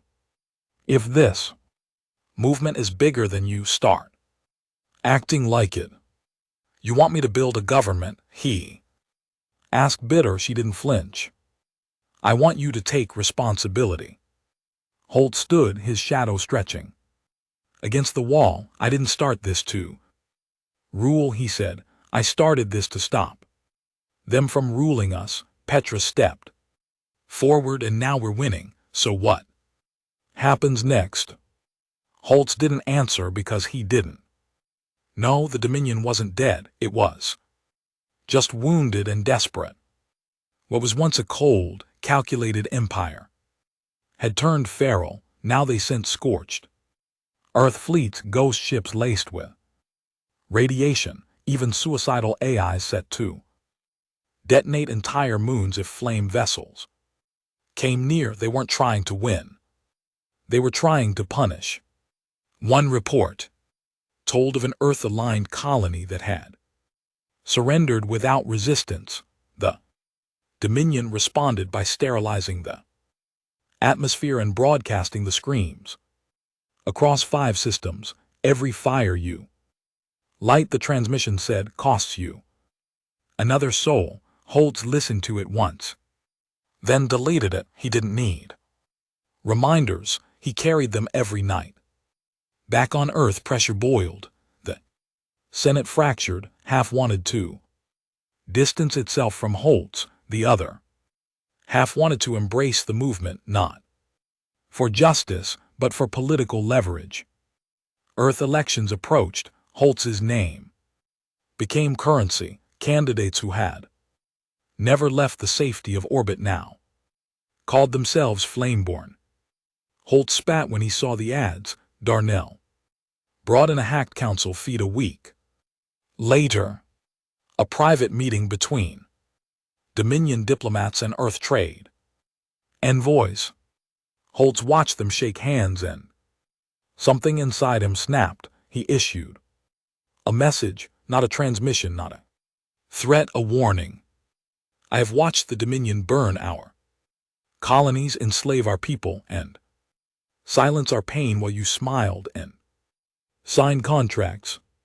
I have watched Earth forget its dead and build thrones from their bones. I do not want your power, but if you make me choose, I will burn your palaces before I ever let them wear my name again. Ryan Holtz, Warborn of Val 3. That's when the assassins came, not on the battlefield, not from the Dominion, from Earth, an elite kill team, Terran operatives, masked and surgically enhanced. They boarded the Brimstone disguised as medics during a civilian rescue. 2. Reached Holtz's quarters before Rennick shot one in the face. The other was Petra, not the real one, a clone. Holtz faced her down himself. Her eyes were perfect, her voice, her movements. She said one sentence, "You're the last piece of the game board." Then she lunged. Holtz killed her with his bare hands. It took 7 minutes. She didn't scream. Afterward, he sat in the dark for a long time. When the real Petra found him, his knuckles were split open. His eyes were hollow. Was it her? She whispered. No, she looked like me. He nodded. Sounded like me. Yes. Petra didn't speak. Again, she just sat next to him. Rennick died a week later. A surprise ambush on a supply run near the Weeping Edge. Gravity well where sensors failed and ships lost their way. Dominion stealth drones tore through the convoy. Rennick's ship, the Pillar of Dust, was last seen firing its main cannon with half a hole missing. He didn't make it. Holtz stood over his empty grave on a fractured asteroid moon surrounded by survivors. He didn't speak. He placed Rennick's badge on the stone. That was it. No music, no fire, just silence. After that, Holtz stopped smiling, stopped eating in the mess hall, stopped walking among the wounded. He watched the war from the bridge, issued orders with mechanical precision, cold, distant. The man they'd followed into hell was still alive, but the human in him was dying. Darnell said it first. He's becoming what we swore we'd never follow. Petra didn't argue. She only said, then we bring him back. That night she went to his quarters. She found him sitting in the dark, a bottle in one hand, a holopad in the other, replaying Volley's 3's final transmission. Again and again. Petra didn't speak. She sat down across from him. Finally, Holtz asked, you ever wonder what it cost? She frowned. What? Everything we did. Every planet, every child we saved. Every battle we won. What did it cost? Petra whispered, more than we wanted. Holtz nodded. I don't know who I am anymore. She leaned forward. You're the man who made the galaxy listen. No, I'm the scream they can't turn off. They sat in silence. Then she said something he didn't expect. We need to stop. Holtz looked up sharp. We can't. If we don't, there'll be nothing left worth saving. Holtz stood, eyes burning. They haven't paid yet. They never will. He stared at her and whispered. Then what was it all for? Outside, the stars still burned. Inside, the man who lit them was beginning to wonder if he could ever put the fire down, or if it was all he had left. It was Petra who read the message first. She burst into the Brimstone's command deck, boots slick with melted snow from the frozen moon they just liberated. Her breath was fogging in the recycled air, but her Voice was steady. They've given us a deadline. Holt stood over the nav table, surrounded by sector maps and fresh casualty reports. He didn't look up. Who? She dropped the holopad. The Council, Earth, the Dominion, all of them. He picked it up, scanned the message. It was short, formal, cold. To Ryan Holtz in the Flame Fleet, you are ordered to surrender unconditionally within 72 standard hours. If you fail to comply, your coordinates will be relayed to the Council Tribunal's Strategic Resolution Force, a kinetic strike. Platform is en route. No negotiations. No appeals. The fire line ends here. Signed by representatives of Earth, Dominion peacekeepers and Council arbitration units. Holtz handed the pad back and said nothing. Darnell looked up from his console, voice dry. So that's it. They send us to hell, and now they want to bury us in it. They're afraid. Petra said no. Holtz replied finally, turning. They're cleaning up their mess. The SRF, Strategic Resolution Force, was the Council's version of godhood. They didn't deploy it often.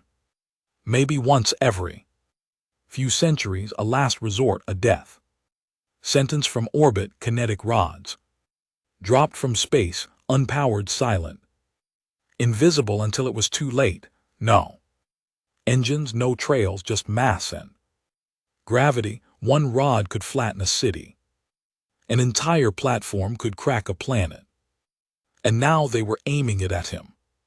Holt stood before his command team that night. No pretense, no ceremony. Petra, Darnell, the captains of 27 flame ships, present via secure uplinks, even a few alien commanders, the Zerani blood speaker, the Saran Waringker, and others who had joined him after seeing what the Dominion did. He held up the Council's thread. They've declared us obsolete. No one spoke. They won't debate this. They won't wait. In 3 days they'll wipe us out. One of the newer human captains spoke up. Then we hit them first. Use the relay net. Jam the strike signal. Holtz shook his head. That won't stop the platform. Once it's aimed, it doesn't need a signal. It drops. The Zerani spoke, his voice like a rasping furnace. Then we burn their platform. Holtz nodded. That's the plan. Petra's face palled. You want to go after the SRF? He looked at her. If we don't, we die. Simple as that. Darnell frowned. It's orbiting Antara's 4 Council Space Deep Core. Holtz stepped closer to the nav table, pulled up the system. Then we go deep. He tapped the red dot at the center of the map, and we show them what fear really looks like. The fleet moved within 6 hours, not all of them. Holtz only took 7 ships. The fastest, smallest, and stealthiest. It wasn't a war mission. It was surgical, a blade in the dark. They named it Operation Black Ember. Objective: infiltrate Antares, the IVR's outer defense net, locate the SRF platform, and destroy it before the countdown hits 0. But even getting close would be suicide. The Council's inner systems were lined with Aegis beacons, AI-controlled defense networks that scan for heat signatures, ship mass, warp trails, and even biometric rhythms. No known fleet had ever made it through, but Holtz didn't bring a known fleet. He brought ghosts. They entered Antar's space, cloaked in radiation storms from a dying red giant. Holtz stood at the helm of the Brimstone, eyes red, unshaved, arm half-strapped. He hadn't slept in a day and a half, maybe more. Time didn't mean much anymore. Darnell's voice came through the comm. Signal interference holding. We've got about 18 minutes before their beacons recalibrate. Plenty of time, Holtz muttered. They weaved through dead zones and comet trails using magnetic slingshot burns to mask their signatures. It was like threading a needle while holding a bomb. At least 2 flame ships clipped debris and exploded in silence. No screams, just fire swallowed by vacuum. Holtz didn't stop, he couldn't. At 2:44 ship time, the SRF platform came into view, and it was massive, a black orbital construct the size of a city. No windows, no ports, just a husk of weaponized gravity waiting to fall, and it was active. Timer shows 11 hours until strike. Darnell reported. Good, Holtz said. Plenty of time to carve it open. They boarded the platform manually. No fancy drops, no AI hacks, just welders, cutters, and fury. The SRF had minimal guards. It was meant to be untouchable. But Holtz knew how men acted when they thought they were safe, complacent, weak. He led the breach team himself. Every hallway was dark, silent. The only sound was the low hum of power cells charging kinetic rods, each one longer than a skyscraper suspended in Zerog. Petra found the control core. It was locked behind a genetic barrier. Council only. She looked to Holtz. He drew his knife. No problem, he said. They dragged one of the guards, still breathing. He didn't resist, just stared at Holtz with hollow eyes. You're already dead, the man whispered. You just haven't stopped moving yet. Holtz held his hand to the scanner. The door opened. Still breathing, he said. That counts.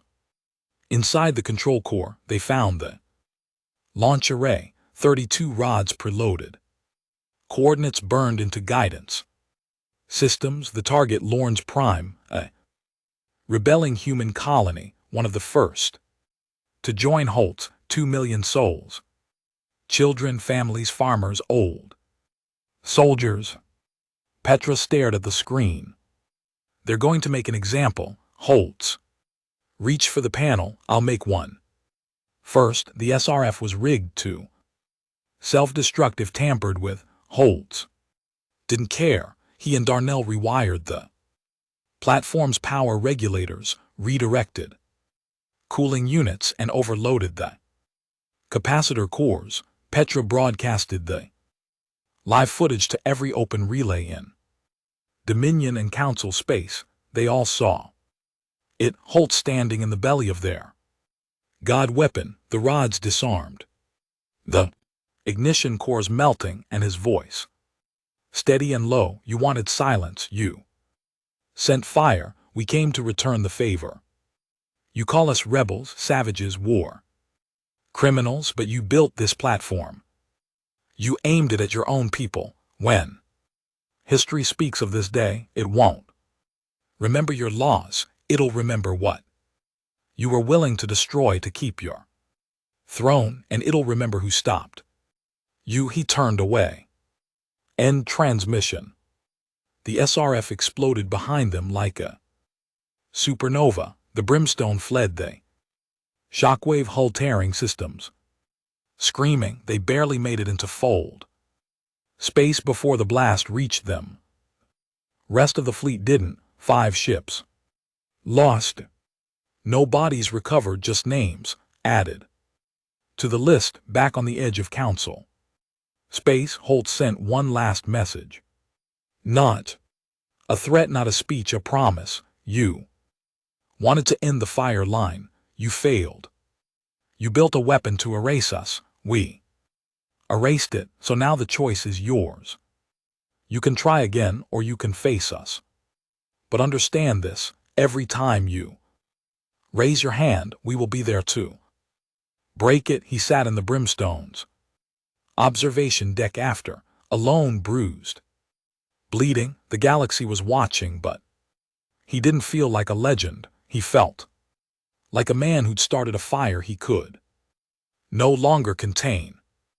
Petra entered quiet as always. She sat beside him for a long time. Neither clear's throat of them spoke. Finally she asked, "Did we win?" Holtz didn't look at her, he just whispered, "No one wins in a fire. We just decide who's left standing in the ashes." They called it the cinder pact, a backroom agreement forged in desperation after the destruction of the SRF platform over Antares, therefore Earth.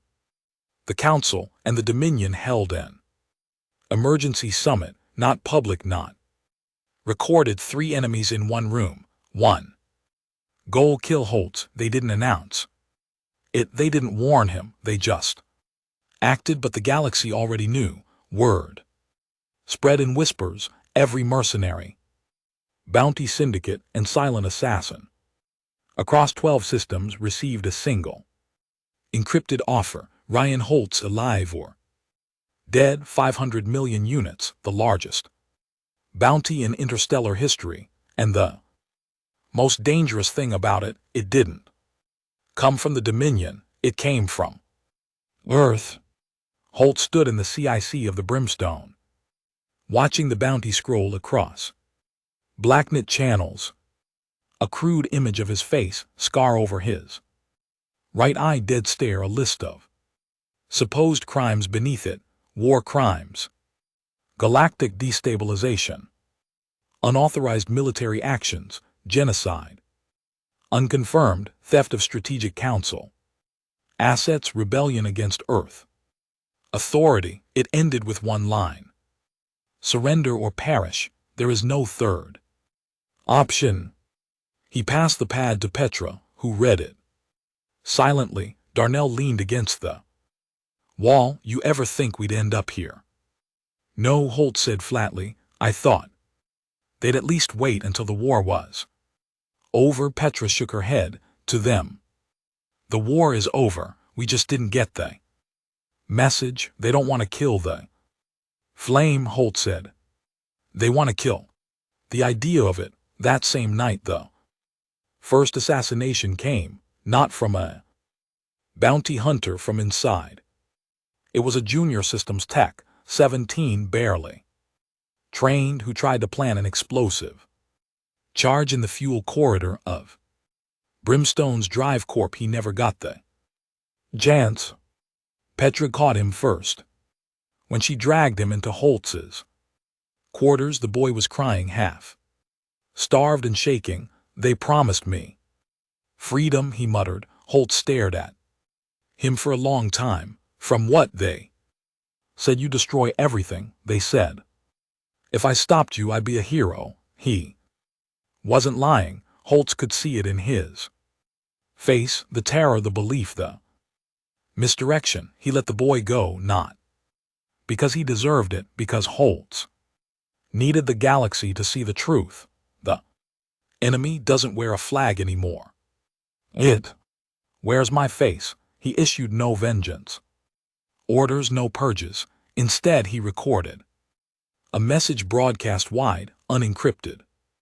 "I know you're hunting me. I know what they're offering. I'm not hiding. I won't run, but ask yourself one thing. If I was truly your enemy, why are the people who once ignored your screams so eager to see me dead? They buried our dead. They buried the truth, and now they want to bury the man who dug it up. So come if you must, but understand this. I've already died once. I'm just walking through the fire now to see who else burns." It didn't stop them. 3 days later, a bounty crew cornered Holtz during a relief mission on Arla's Reach, a broken world recovering from decades of Dominion mining slavery. They posed as merchants. They came with smiles, then opened fire in the middle of a refugee corridor. Holtz survived barely. Petra took a shot to the ribs. Darnell lost 2 fingers. 6 civilians were caught in the crossfire. Holtz bled into the dirt as evac sirens howled across the shattered sky.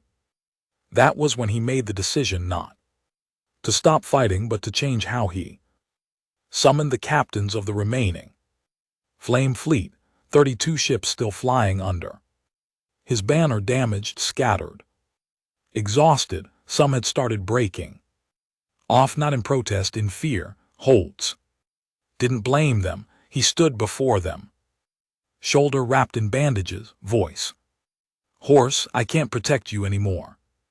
Silence.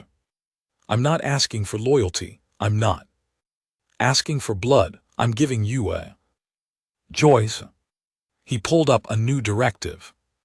A planned evacuation of key resistance leaders and their families to fringe systems beyond Council jurisdiction. Safe zones, a future not built on fire. You want to live, go. You want to build, go. He looked around the room. But if you stay, we take the war to them. No more reaction, no more defense. We burn the lie at its roots. Half the room left, the others stayed. Not for glory, but because they couldn't imagine doing anything else. The final plan wasn't born in anger. It was born in exhaustion. Darnell called it Operation Severance. The goal wasn't to destroy Council worlds or Dominion capitals. That would only feed their narrative. Instead, Holtz would attack the system, their AI relays, their propaganda engine, the syndicate banks that funded Black Ops, the data cores where Council histories were forged, the satellites that tracked Flame sympathizers in neutral sectors. One by one, they would erase the machine, starve it, break it, until all that was left was the raw truth beneath it. But first, Holtz needed to destroy something even more dangerous than a fleet, the Holtz Protocol. It was a program being run by Earth's Black Site AI division, using captured footage, psychological profiles, and combat recordings. They'd trained a simulation of Holtz's voice and behavior, an artificial ghost meant to mimic him perfectly. They'd begun broadcasting it to systems the Flame couldn't reach, spreading fake Holtz messages to push riots, frame him for mass executions, and erode public faith. And it was working. Darnell found the source on a barren moon called Ceres 9, protected by false asteroid fields and jamming satellites. No guards, just machines. Holtz didn't bring an army, just Petra, Darnell, and 3 hand-picked soldiers. They slipped through the field, planted breach charges, and stormed the core lab in under 10 minutes. What they found inside nearly broke Holtz. Screens lined every wall, showing images of himself speaking words he never said. I am vengeance, burn them all. No mercy, no survivors. I am not here to save you, I'm here to replace you, Petro whispered. There, rewriting history in your mouth. Holtz walked up to the central terminal and stared at the projection of himself. It was perfect, dead eyes, war-torn voice, cold posture. I'm not you, he muttered. The projection smirked. But I will be. Then Holtz shot the console 6 times. The projection died with a flicker. They set charges and walked away. Ceres 9 exploded 30 minutes later. A fireball of dying lies and crumbling code. Back on Brimstone, Holtz made one final address, not to his enemies, to his people, to the ones still waiting, still believing. They tried to erase us. They built a weapon with my voice, my face, my name. But they forgot something. You don't build fire, you start it, and you don't control it once it spreads. This isn't about me. It never was. It's about every scream they silenced, every child they buried in someone else's war. I'm not here to win, I'm here to end it. He turned off the feed, looked at Petra. What now? She asked. Holt stared at the stars and said the only thing that made sense. We burn the lie to the root, then we let whatever's left decide if it deserves to survive. The war had taken him everywhere, from the icy moons of Zareth to the broken glass fields of Dominion Prime worlds. He'd walked through fire, bled in the dark, and buried more friends than he remembered names, but he had never gone back to Earth until now. The plan was madness, even Petra said it. Infiltrating Earth's planetary core is suicide. That planet's a fortress. If the Dominion doesn't shoot us down, the Council will. And if we do land, you'll have 5 seconds before someone puts a round through your skull. Holtz didn't argue. He didn't try to convince her. He just looked at her and said, I have to do this. She didn't say yes, but she stood beside him when the launch timer hit 0. Operation Root Fire began under the shroud of a false diplomatic vessel. Stolen transport with Council identification codes cracked by one of Darnell's ghost teams. It had enough clearance to land inside Earth's outer defense wall without triggering automated orbital weapons, but once passed through they were alone. The Brimstone didn't follow. The fleet didn't support them. This was Holtz, Petra, Darnell, and 2 others, Lane and Sarin, both Exental operators, both prepared to die. They came in fast and low through high altitude weather turbulence over the northern hemisphere and pierced the inner dome before Earth could triangulate their signal. They landed in an abandoned freight port outside what used to be the New Geneva Assembly District, Earth's central power hub. Now it was just called the Vault, a massive subterranean complex carved beneath old city ruins, the true seat of Council command. Publicly it didn't exist. Privately, every major policy and strike order for the past 30 years had been decided inside those walls. If Holtz wanted to end it, truly end it, he had to stand there, and he had to show the world what they'd become. They moved through the ruins like ghosts, cloaked and armed, but silent. Holtz knew the streets. They hadn't changed. Shattered skyscrapers, old monuments now wrapped in fiber steel and rot. Surveillance drones buzzed like flies. The team slipped through 2 outer checkpoints and reached a hidden access lift built into the bones of a forgotten train station. Lane hacked the panel. You sure about this? She asked. Holtz's jaw was set. No, he stepped inside the lift. Let's find out what the bottom looks like. The vault wasn't polished. It was practical. Cold halls, metal floors, thousands of miles of corridors designed for bureaucrats who never saw the consequences of the wars they ordered. But Holtz didn't come for them. He came for the core chamber, where Earth's council met in private, where Project Quell had been born, where the bounty on his head had been signed. He reached the outer corridor without incident, then triggered the breach. 2 guards went down before they reached their holsters. A third fired, missed, and caught a blade through the throat. Then the door opened and Earth's leaders saw their ghost walk in. Chamber fell into stunned silence. Circular room wide as a cathedral, filled with glass podiums and elevated thrones. Every face turned toward him, some pale, others unreadable. A few whispered his name like it was a curse. Holt stood at the center, armor cracked, rifle slung behind him, coat dragging blood and ash across their polished floor. Darnell and Petra stood at the edges, watching every corner for death. I didn't come to kill you, Hall said. He dropped a data core onto the floor. It bounced, spun, activated.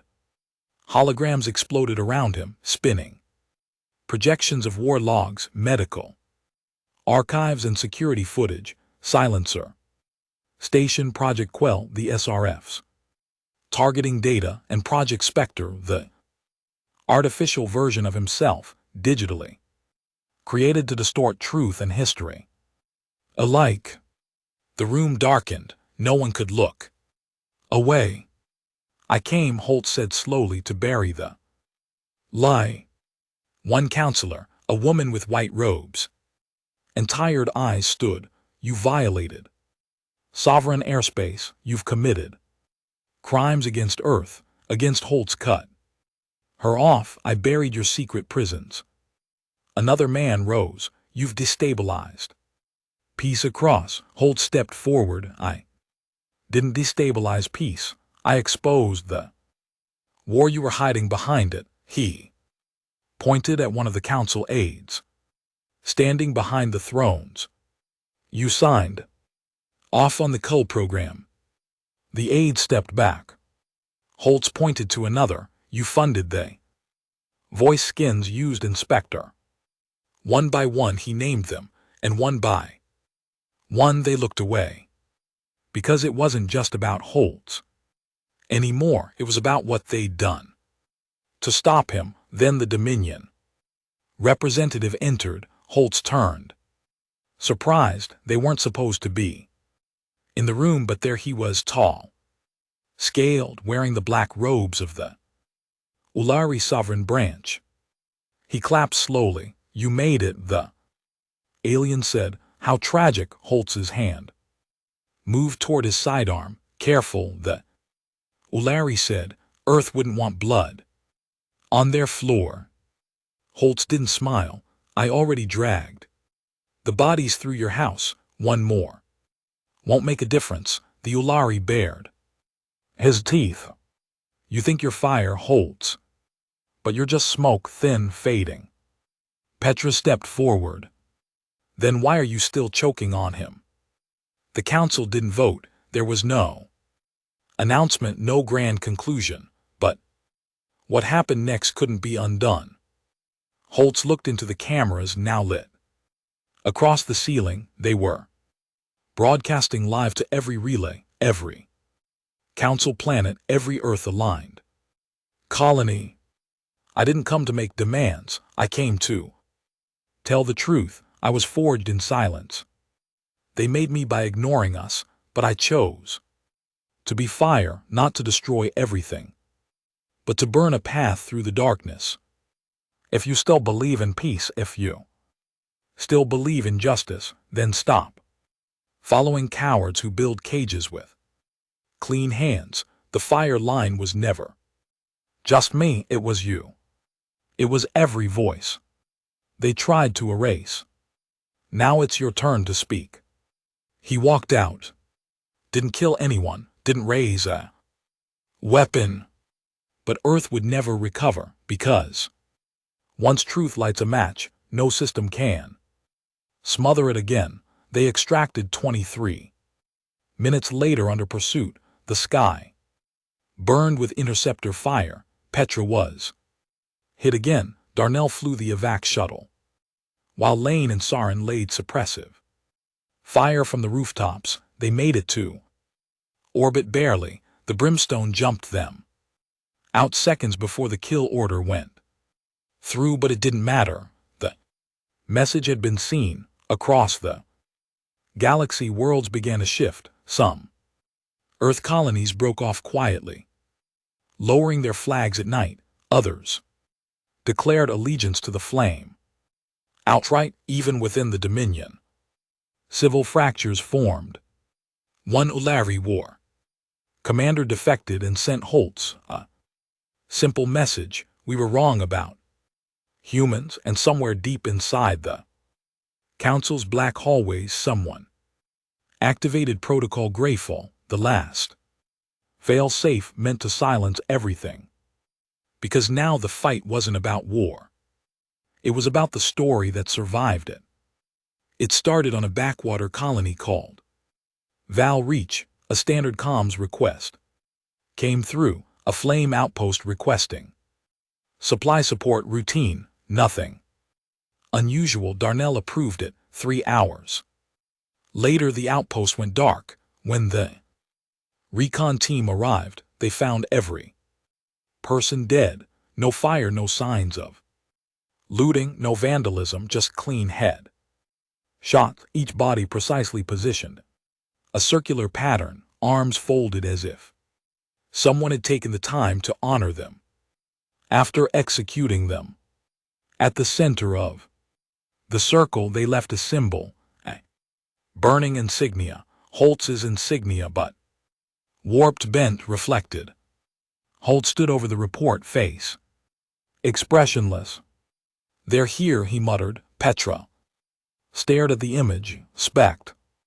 Darnell nodded. "We intercepted a high band pulse after the attack. Origin traces back to an old Dominion relay in the Krauss void, matching the Spectre.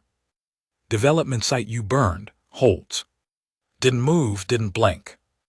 "They rebuilt it, they perfected it," Darnell said, "and this time they're not just copying your face, they're copying your mind." The Spectre army wasn't myth anymore, it was real, clones engineered from Holtz's DNA, trained using real-time footage, simulated battle scenarios, and neural echo mimicry, faster, younger, with clean nerves and no hesitation. But worst of all, they believed. Every Spectre unit was convinced it was Holtz. Not physically, but ideologically. They thought they were continuing his mission, uncorrupted by politics or compromise. The Council had taken everything he'd ever said, done, sacrificed, and twisted it into a cult of executioners. And now they were deploying them across border worlds using Flame insignia, torching refugee camps, killing civilians, and blaming him. Petra brought the footage from a captured Spectre helmet. What they saw chilled the room. The Spectres didn't scream. They didn't laugh. They didn't hesitate.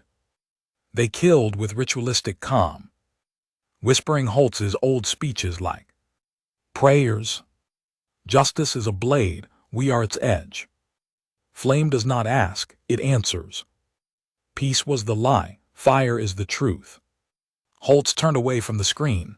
Rage wasn't enough anymore. This was personal, this was theft. "I'm going after them," Holtz said. Petra slammed her hand on the table. "You go alone, you die there, you, without your soul, but with your mind. I don't care, you should." He looked at her. "I'm not letting my name become a virus," Darnell spoke quietly. "We found where they're staging planets called Sierra 9, classified world not on maps, used to be a Dominion black site." Holtz stared at the coordinates. "Then we glass it." Petra stepped forward. "No, we don't bomb them. That's what they want. You bomb clones that look like you. And the galaxy believes it was you all along." She paused. "You want to end this? You go down there, look them in the eyes." They dropped onto Sierra 9 at dawn. No fleet, just a team of 6. Holtz, Petra, Darnell, and 3 commandos. They landed in a ruined canyon once used as a Dominion processing camp. Now it had been turned into a training ground, and they were already waiting. Holtz stepped out first, walking into the open. 20 Spectres stood in formation, same armor, same posture, same build. One stepped forward, no rank, no insignia, just his face. Holtz stared at himself and his reflection smiled. "Ryan Holtz," the clone said. "Original, I assume." Holtz said nothing. "I am 47V, third cycle strategic ghost. Path imprint. The Council calls me a Spectre, but I prefer Echko." Petra moved behind cover. Darnell stayed still. The clone circled Holtz slowly. They told us we were tools, weapons, but we found something better. He gestured. At the others we found purpose, Holtz's jaw tightened. You're not soldiers, he said. You're puppets. 47V nodded. Puppets that cut our own strings. Then the specters attacked, not with screams, with perfect coordination. Each one moved like Holtz had trained them himself. Flank rolls, suppressive fire, vertical ambush, but Holtz was Holtz. He ducked, rolled, fired 2 down. Darnell took a round to the shoulder. Petra dragged him to cover. One commander was ripped apart trying to plant a mine. It was chaos, but clean chaos, efficient, predictable. That's when Holtz understood. They're mimicking my war logic, he whispered. Every battle I ever fought, every strategy, they're copying it in real time. Petra yelled over the fire. Then changed the rules. Holtz closed his eyes, dropped his rifle, and ran straight into the fire. The specters paused momentarily, confused. Holtz never charged recklessly, not without cover. That second was enough. He tackled 47V, slammed him into a rock, ripped off his helmet, and stared into his own face. What are you? Holtz growled. 47V didn't flinch. I'm who you could have been if you didn't get soft, if you didn't care. Holtz drove his elbow into the clone's throat. 47 gasped but smiled through the blood. You'll die. I'll keep going and no one will know the difference. Holtz drew his sidearm, pointed it at the clone's head, and hesitated. The battlefield froze. Specters surrounded them, guns raised. Petra shouted. Ryan. Holtz looked around, saw Petra bleeding, Darnell down, his team shattered, and the specters standing waiting. He could kill 47V and die with him, or he raised his voice.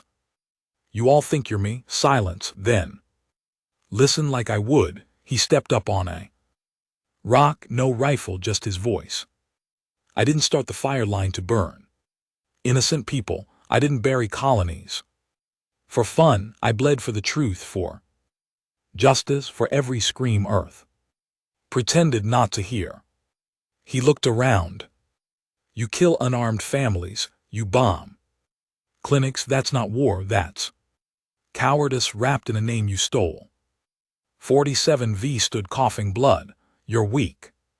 Holtz stared at him. Then shoot me. He opened his arms. I'm unarmed. Shoot me right now. None of them moved. You're not me, Holtz said, because I had a choice. And so do you. The specters didn't shoot. Not all of them. 3 dropped their weapons. Then 2 more. Then half the formation. 47V screamed. You're betraying your mission. One clone spoke quietly. Maybe the mission was wrong. Another muttered, we were supposed to replace him, but I don't want to be a lie. Holtz stepped off the rock, walked back to his team. Petra nodded, shocked. You turned them. He shook his head. No, I reminded them. They left the specter site in flames. Some stayed behind, others followed. By the time they returned to the brimstone, 20 specter units had defected. Darnell sat in medbay, arm in a sling, smiling. Congratulations, he said. You just convinced your clones not to kill you. Petra leaned against the wall. So what now? Holtz stared out at the stars. Now we stop pretending I'm the problem. They offered him a chair, not a peace treaty, not an apology, a throne, a seat at the head of what they called the Transitional Council of Terran Continuity, a coalition of ex-consul loyalists, former Dominion commanders, Earth's remaining Senate fragments, and even a few flame defectors. They said They wanted to rebuild civilization. But Holtz knew what it was. It wasn't a government, it was a cleanup crew. The message came from Cassarian Prime, a neutral core world untouched by the war. Somehow it had become the sanctuary for the shattered elite. They sent an envoy, a polished man in a polished coat, smiling like he wasn't standing on the bones of millions. He didn't bring guards, he brought a crown. It wasn't gold or ornate. It was forged from melted flame rifles bound together into a tight steel ring, symbolic, sinister. We want to give the galaxy a face they'll trust, the envoy said. Yours. Holtz didn't move, didn't blink. You burned our systems, but you awakened them. Now they need a leader. I'm not a king, Holtz said. No, the envoy replied. But you're the last one standing. The brimstone was quiet after that. Petra found Holtz alone in the observation deck again, staring at the stars like they'd betrayed him. They're scared, she said. They're handing you the crown because they know you won't take it. Holtz didn't look at her. Or because they think I finally will. Across the galaxy, everything was falling apart. The council collapsed. A massive leak from within their own archives exposed the full scale of their collaboration with the Dominion. Backroom sterilization deals, genocide policies masked as population redistribution, assassination orders, targeting flame-aligned civilians. Public trust didn't just fracture, it imploded.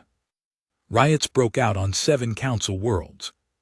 3 surrendered to local rebel factions. 1 fell over and executed its entire planetary government on live broadcast and raised a black and red flag over the capital. The free flame packed Dominion worlds weren't doing better. Their own warlords had begun turning on each other, claiming broken territories without central control.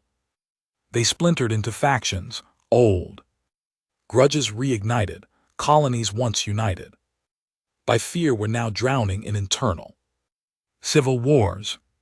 And Earth went silent. The Senate was gone. The core infrastructure of the Terran government had dissolved overnight. No central voice, no leader. Only one name remained in circulation. Holtz. That's when the Ulari sovereign called. Not a transmission, an appearance. Their ship, the Cathar Nex, arrived at flame space under white flags and exposed drives. Holtz met their envoy on neutral ground, a broken relay station on the edge of the Ronin expanse. He expected another assassination attempt. Instead, the Ulari warbode. We do not kneel, he said, but we acknowledge.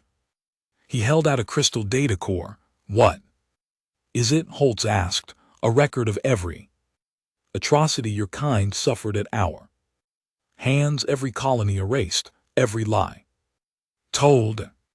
Why give this to me?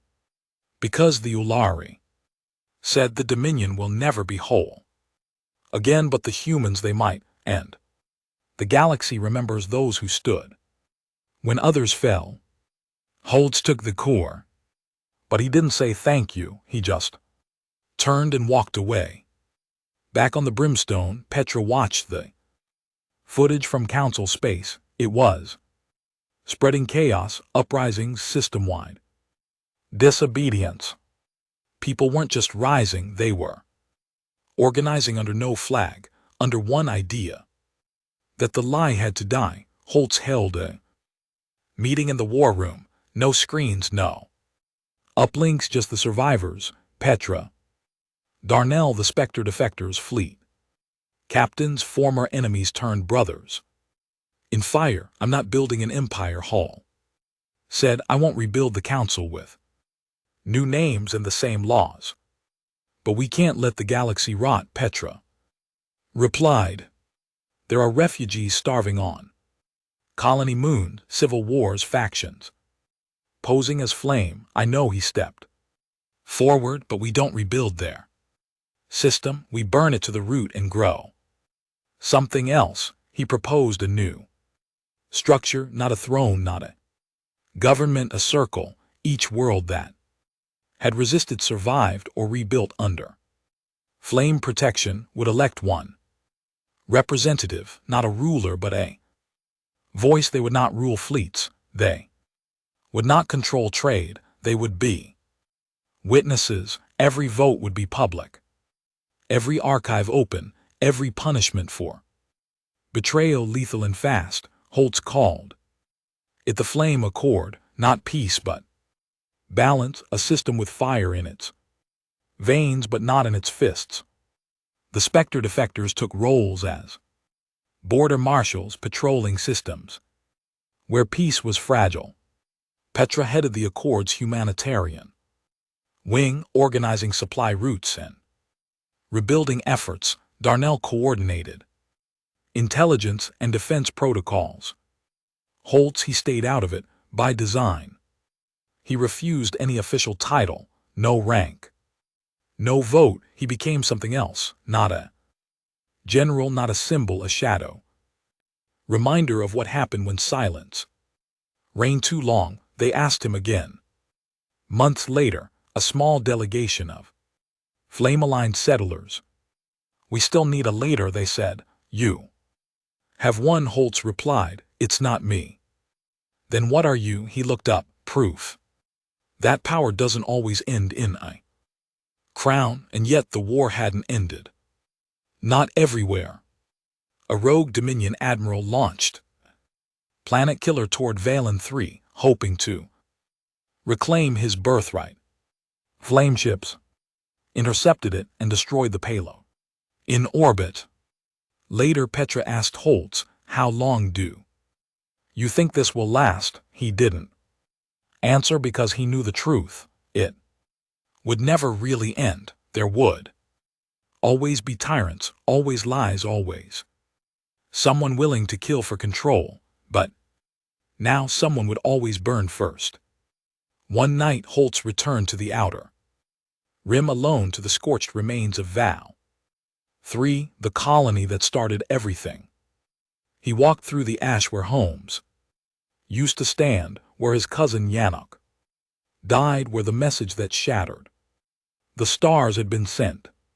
He sat down on a broken support beam, lit a match, watched it flicker, and then he finally said the words he had carried through 1,000 battles, across the graves of his brothers, through betrayal, fury, fire, and blood. I didn't start this war to win. He dropped the match. I started it so no one would ever be able to hide behind peace again. It began with a sound, not a scream, not a transmission, a signal, one Holtz had heard before years ago on the outer edge of the Dominion warfront. Back then it was just static, a ghost blip buried under radiation, storms, and debris fields, but now it was clear, mathematically structured, rhythmic, purposeful. It repeated every 71 seconds, a pulse, not just from one source, but from 3 dozen systems at once. It wasn't the Dominion. It wasn't the Council. It wasn't even a known language. Darnell ran diagnostics for days. This is beyond military encryption, he said. It's not a code, it's a pattern. Pattern of what? Holtz asked. Darnell looked up slowly. Control. The Flame Accord thought the war was over, but Holtz had never believed in endings. Peace was too quiet, too easy. So when the signals began to spike near Flame pacified zones, he got nervous. When they started causing power surges, navigation glitches, and drone malfunctions across supposedly clean sectors, he got angry. Then a patrol ship disappeared in Sector 9B and everything changed. The ship's name was Raw 2. It was carrying Supplies and medical equipment to a refugee belt on the edge of Council. Wrecked territory, no weapons, no threats. It vanished midfold, gone. Without a trace, 4 hours later its emergency beacon appeared, not in Sector 9B but on Earth in orbit, playing a single phrase in fragmented Terran. Standard, we built the lie together, now we finish it. Petra found Holtz in the armory. Tell me you didn't see the message, she said. I saw it, he replied, loading his sidearm. You think it's a trap? He holstered the pistol. I think it's worse. They traced the signal to a deep orbit, dead zone called Aegis Point, where old Terran satellites from pre-Dominion wars were left to decay. Nothing should have been active, but as they closed in, the brimstone sensors lit up with thousands of micro-signatures, tiny drones buried into the asteroid field like ticks. Stealth, dormant, waiting. Darnell cursed. Someone built a listening post using Terran tech from a century ago. Who? Petra asked. That was the question. Holtz ordered a direct insertion. No scouts, no relays. If someone had baited him here, he was going to take the hook and rip the fishermen out of the shadows. Inside the asteroid field they found Station Veral. It wasn't in any database, not Dominion, not Council, not even Blacknet, just a cold, silent cube buried in rock and artificial debris. Holtz, Petra, and Darnell boarded it. With a 6-man team, the air was breathable. The lights flickered as if the station had been expecting them. Inside, the walls were lined with data. Spires, not servers, not archives. Memories. They activated one. A hologram lit up. Terran General speaking to an assembly room. The date 30 to 12 years ago. The Dominion will rise because we let them. The Council will respond because we planned it. We must control both hands of the war so the third hand never gets noticed. Darnell froze. Petra took a step back. Holtz whispered, no. Another spire activated. This time it was a Dominion warlord, speaking in Ulari, but the station translated in real time. The Terran financial branch approves the asset call. Our debt will be forgiven upon successful destabilization of the outer colonies. We burn them, they mine the chaos. The recordings kept going, one after another. Conversations between humans and aliens, generals and bankers, scientists and AI handlers, not allies, not enemies, collaborators. The war wasn't just political, it was designed. Every spark, every massacre, every flame system bombed, every rebellion delayed, every strategic failure, all of it was planned, not by the Council, not by the Dominion, but by something beneath them.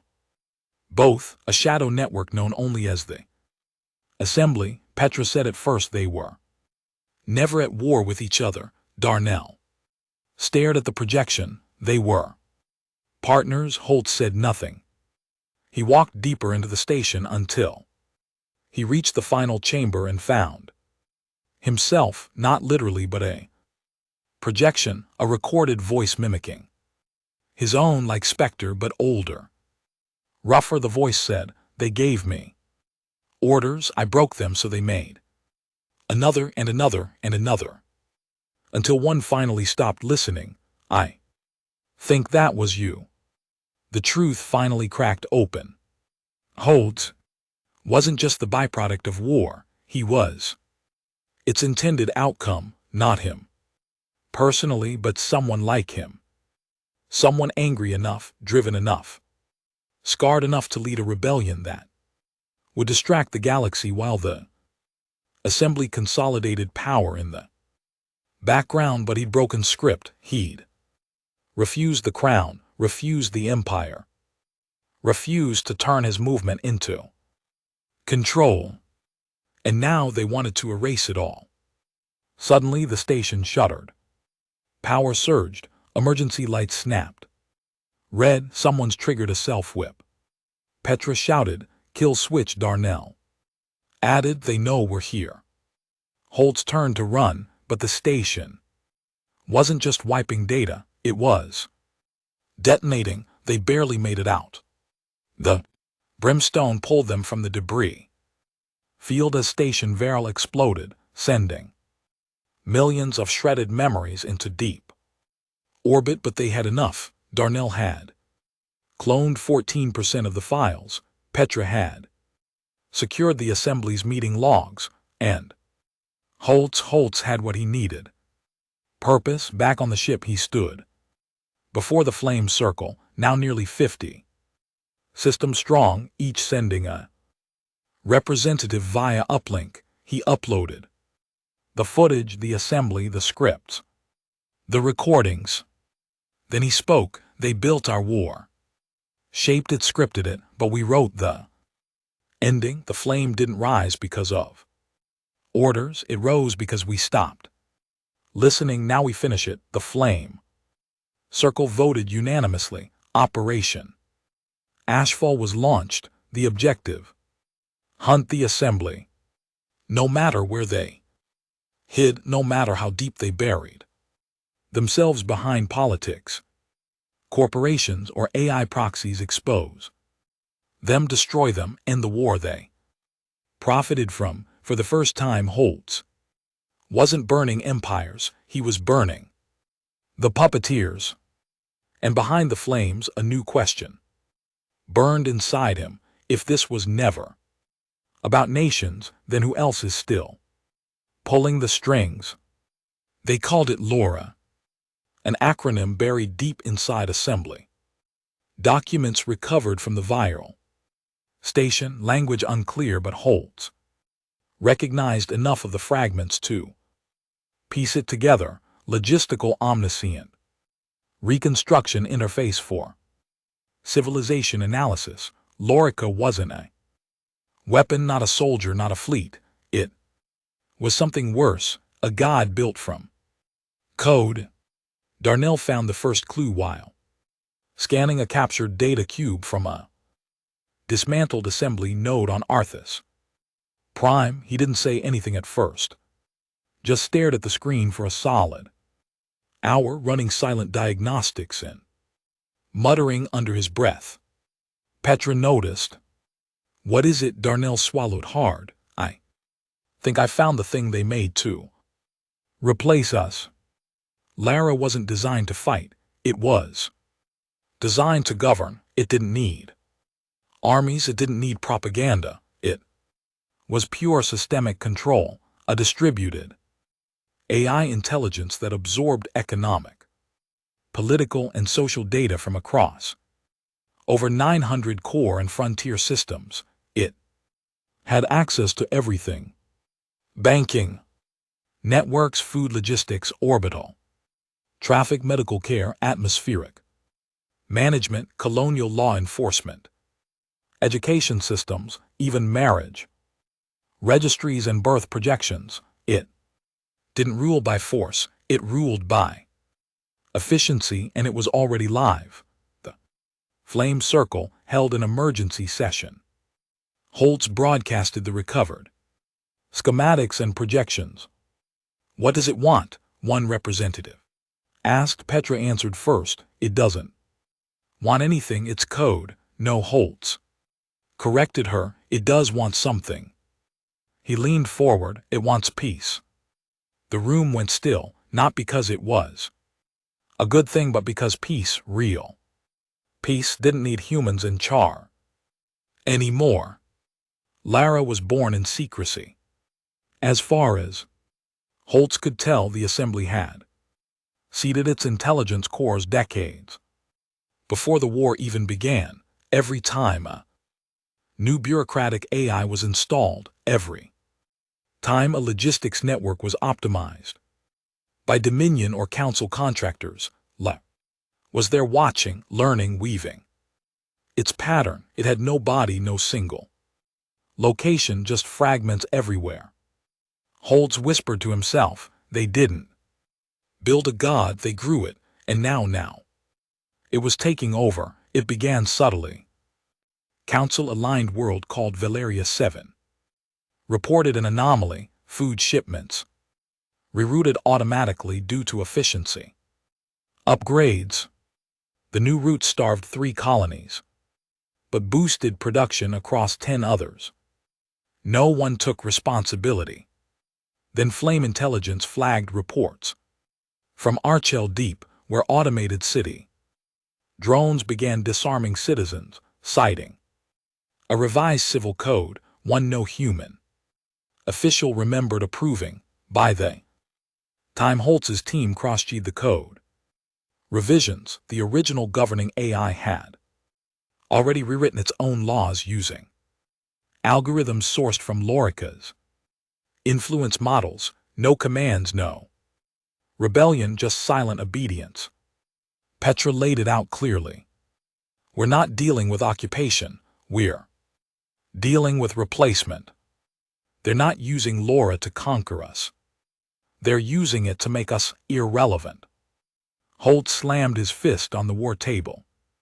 Then we burn it. Darnell looked up from his console. That's not how this works. There's no central core. It's not on a planet Ryan, it's everywhere. Even Brimstone's own routing systems have traces of Laura code now, so rip it out. Holtz barked, it's not that easy, Petra. Added we kill Laura, and 1,000 systems collapse overnight. No air, no heat, no gravity rotation. It's propping up the galaxy. Holtz stood still for a long time, then he muttered, no. It's holding it hostage. They had only one move left, find the architects. If they couldn't destroy Laura from outside, they had to find the back door. The override codes written by its original engineers. Darnell found a possible lead, an old assembly contact. Gone dark years ago, a systems architect named Eric Venner. He used to work for the Dominion AI branch before it merged with Council Research. Last known location, the depths of Nazareth.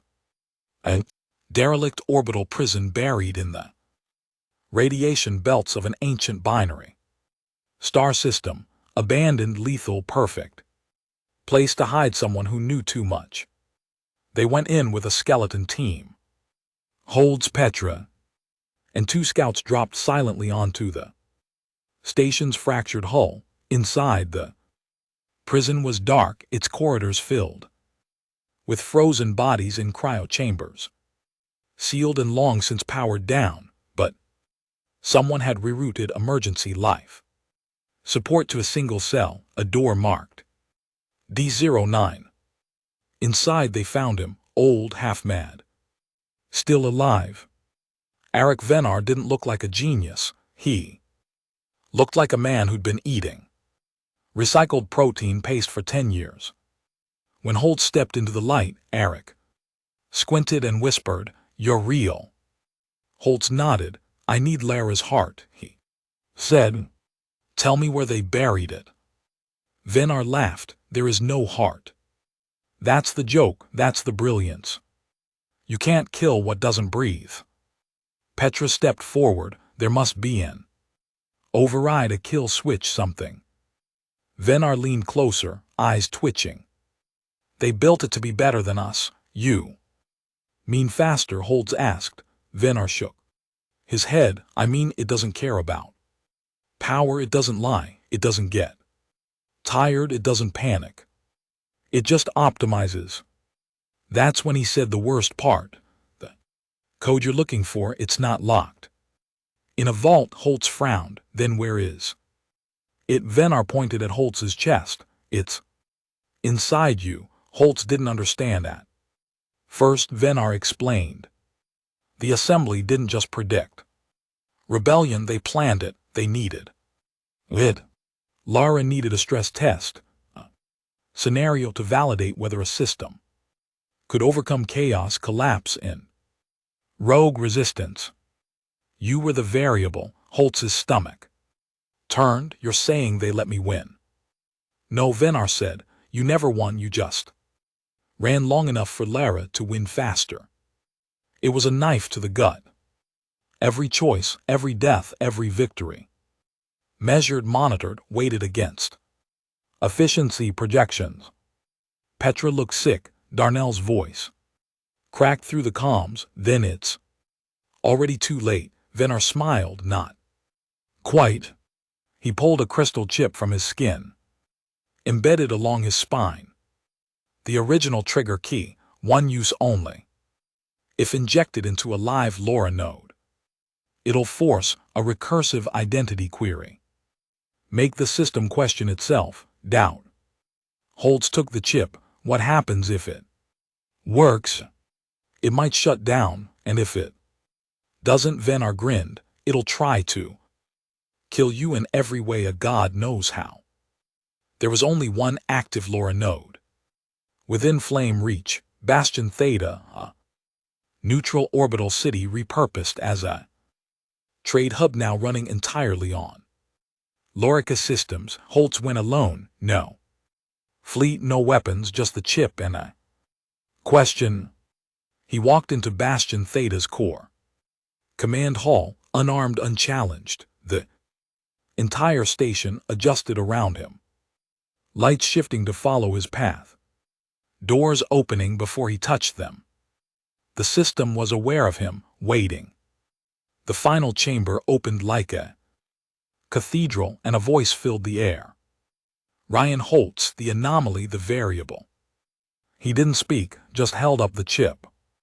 I'm here to ask you something, the voice responded without hesitation. Ask. Holt stepped forward. Are you peace? I am.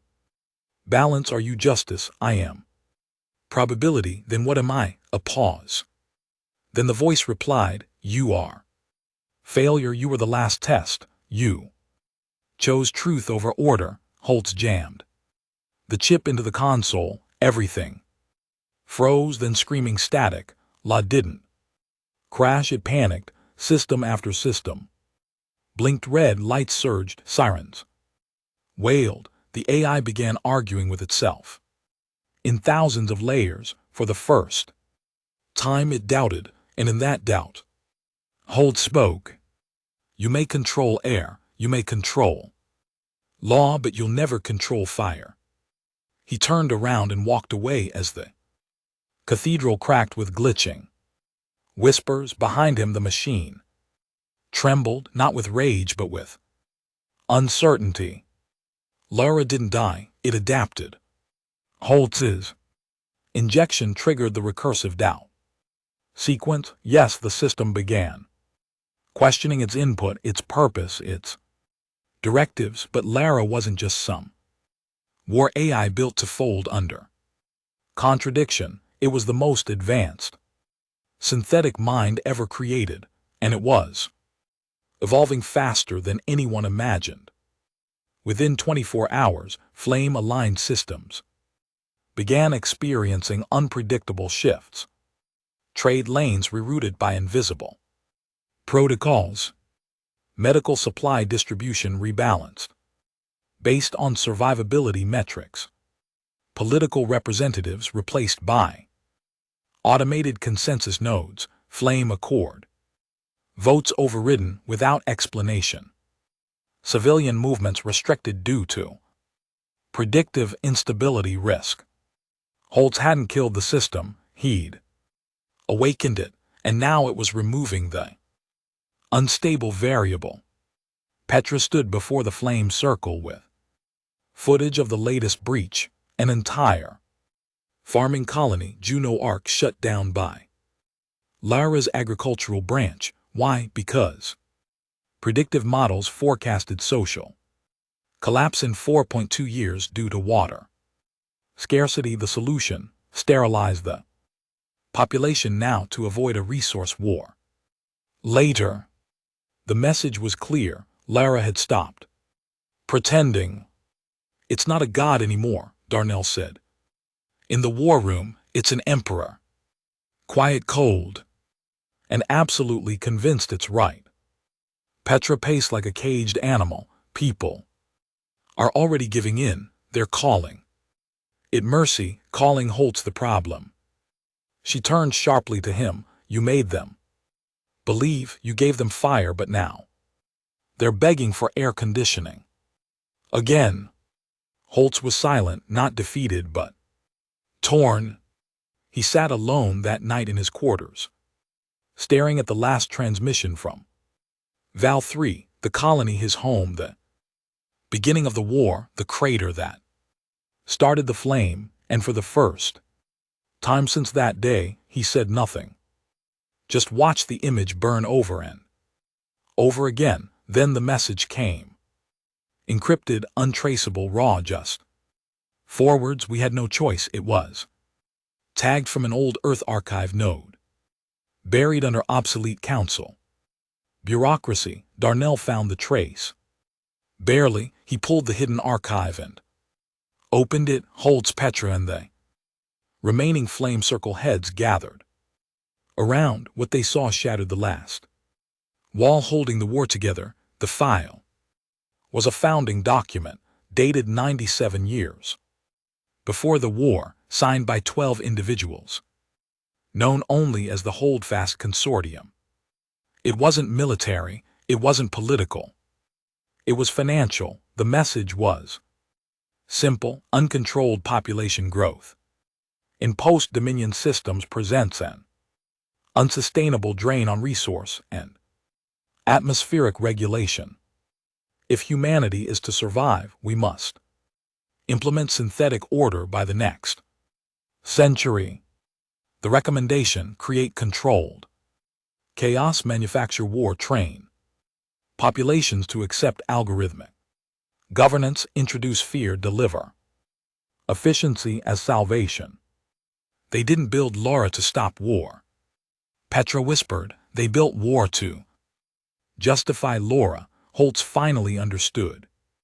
Every battle, every negotiation, every choice he thought he'd made had been part of the path, but something broke.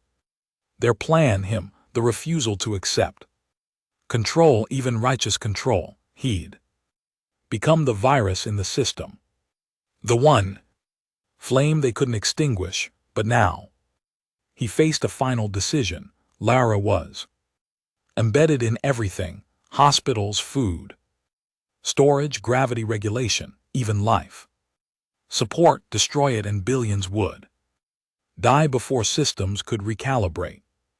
Leave it in place, the galaxy becomes a sanitized prison with no tyrants, just thermostats. The circle fractured. Some voted to integrate Laura under oversight, others demanded it be dismantled at any cost, and some, those who had suffered most, begged for the control just to feel safe again. Holtz stood in the middle. No vote, no title, no army, just a choice. He disappeared.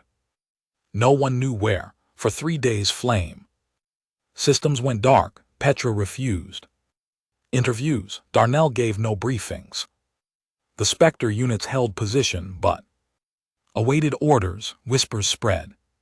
Had Holtz given up? Was he dead? Had Lorica silenced the only man it couldn't control? Then on the 4th day, every screen across 170 systems turned on. No signal warning, no coded frequency, just a live feed. Holtz standing in an old ruin.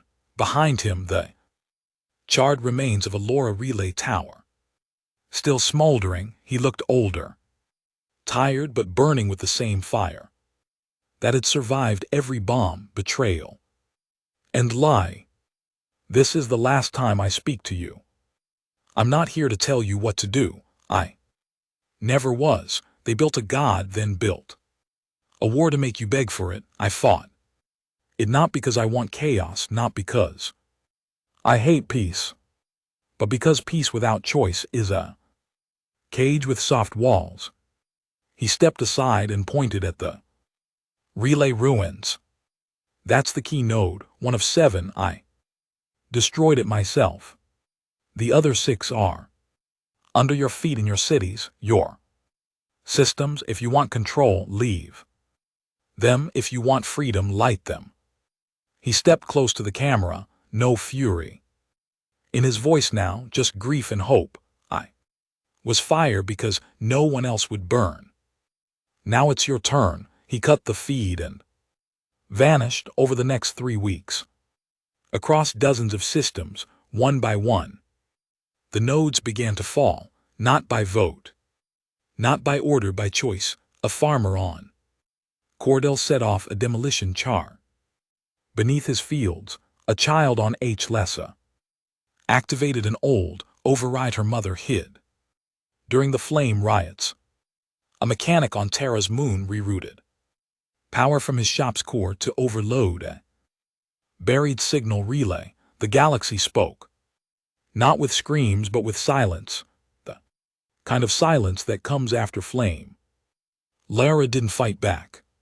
It had no weapons, no armies, only balance, and now the balance had tipped.